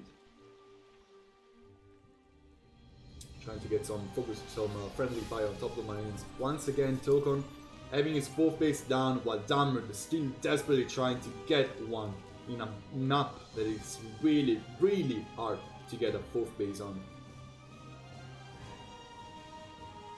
Tokon, more production, more economy, more army, is establishing quite a strong position. Widow mines being buried just outside of these bridges. Right now Tokon trying to break those rocks to engage on a different spot. He knows his opponent is trying to expand on a different location, and right now he tries to move up this ramp. Damrud setting up the engagement of a lifetime. He needs to do everything perfectly in this engagement. It looks like he takes a really good one. Widow mines not being able to actually do a lot of damage, but there is still a lot of production for Tokon, who can still reinforce his army way faster than Damrud can, while the Zerg player trying to drop 2 archers at the same time, trying to get to Hive, trying to get his stack, trying to get 13 more banelings. He badly needs his late game units, he badly needs economy, he badly needs his opponent to stop relentlessly attacking him. He's trying to split his army once again, set up an engagement, but this time there is much less army on the other side, and there is many more widow mines getting perfect shots. Those banelings not getting the shots they actually needed. And right now Tokon, with really good splits, is able to push his opponent back, and with much more production here, trying to end the game might prove way easier for a blue Terran. Steaming forward on creep, trying to get to this 4th base location before his opponent can do anything about it. But another big surround is being set up by Damrud. Those widow mines not doing that good of work, doing a lot of friendly fire. But Damrud doesn't have a strong army on his side. He's desperately trying to take the best engagement possible, trying to get his upgrades, adrenal glands plus 3 melee. But Tokon is coming from everywhere, and right now not even a split can probably save Damrud, and Tokon instead splitting his marines perfectly, killing every single link, every single pain. This widow mine gets a perfect shot, and right now there is nothing going on for Damrun, just the greatest fire in production with 20, 36 more links and 6 paints. But is it gonna be enough to actually destroy the really powerful army of Tokon? Is it gonna be enough to allow him to have an army? I don't think the answer of this question will be yes. It's just corruptors right now, and the units in production for Damrun with Tokon steaming on top of the last very good mining base, actually the second mining base of Tokon. Damrun calls the GG, and Tokon advances in the second place to the next stage of this tournament, eliminating from Codes his friend International Damrun. Well guys, I hope you enjoyed these last games of Alpha X Apprentice group stage. We've been together for almost 4 hours of casting up to this point, and I really hope you enjoyed. I want to thank Danatory for joining me in the first stage of this casting, and also want to thank everyone who's been watching this and just being active in the chat, and the players of course, and we're gonna see you in the next stage of the tournament. Code S for the first 2 plays of every group, and Code A for the third and fourth place of the groups. There's still money on the line for everybody. Let's see who's gonna be able to get this money back home. I'm Apprentice. I've been your caster for this tournament, and I'm gonna be your caster for the playoffs as well. You can find me on twitch.tv/Apprentice, and just make sure you're gonna tune in for some more Alpha X events. See you everybody in next stream. Peace.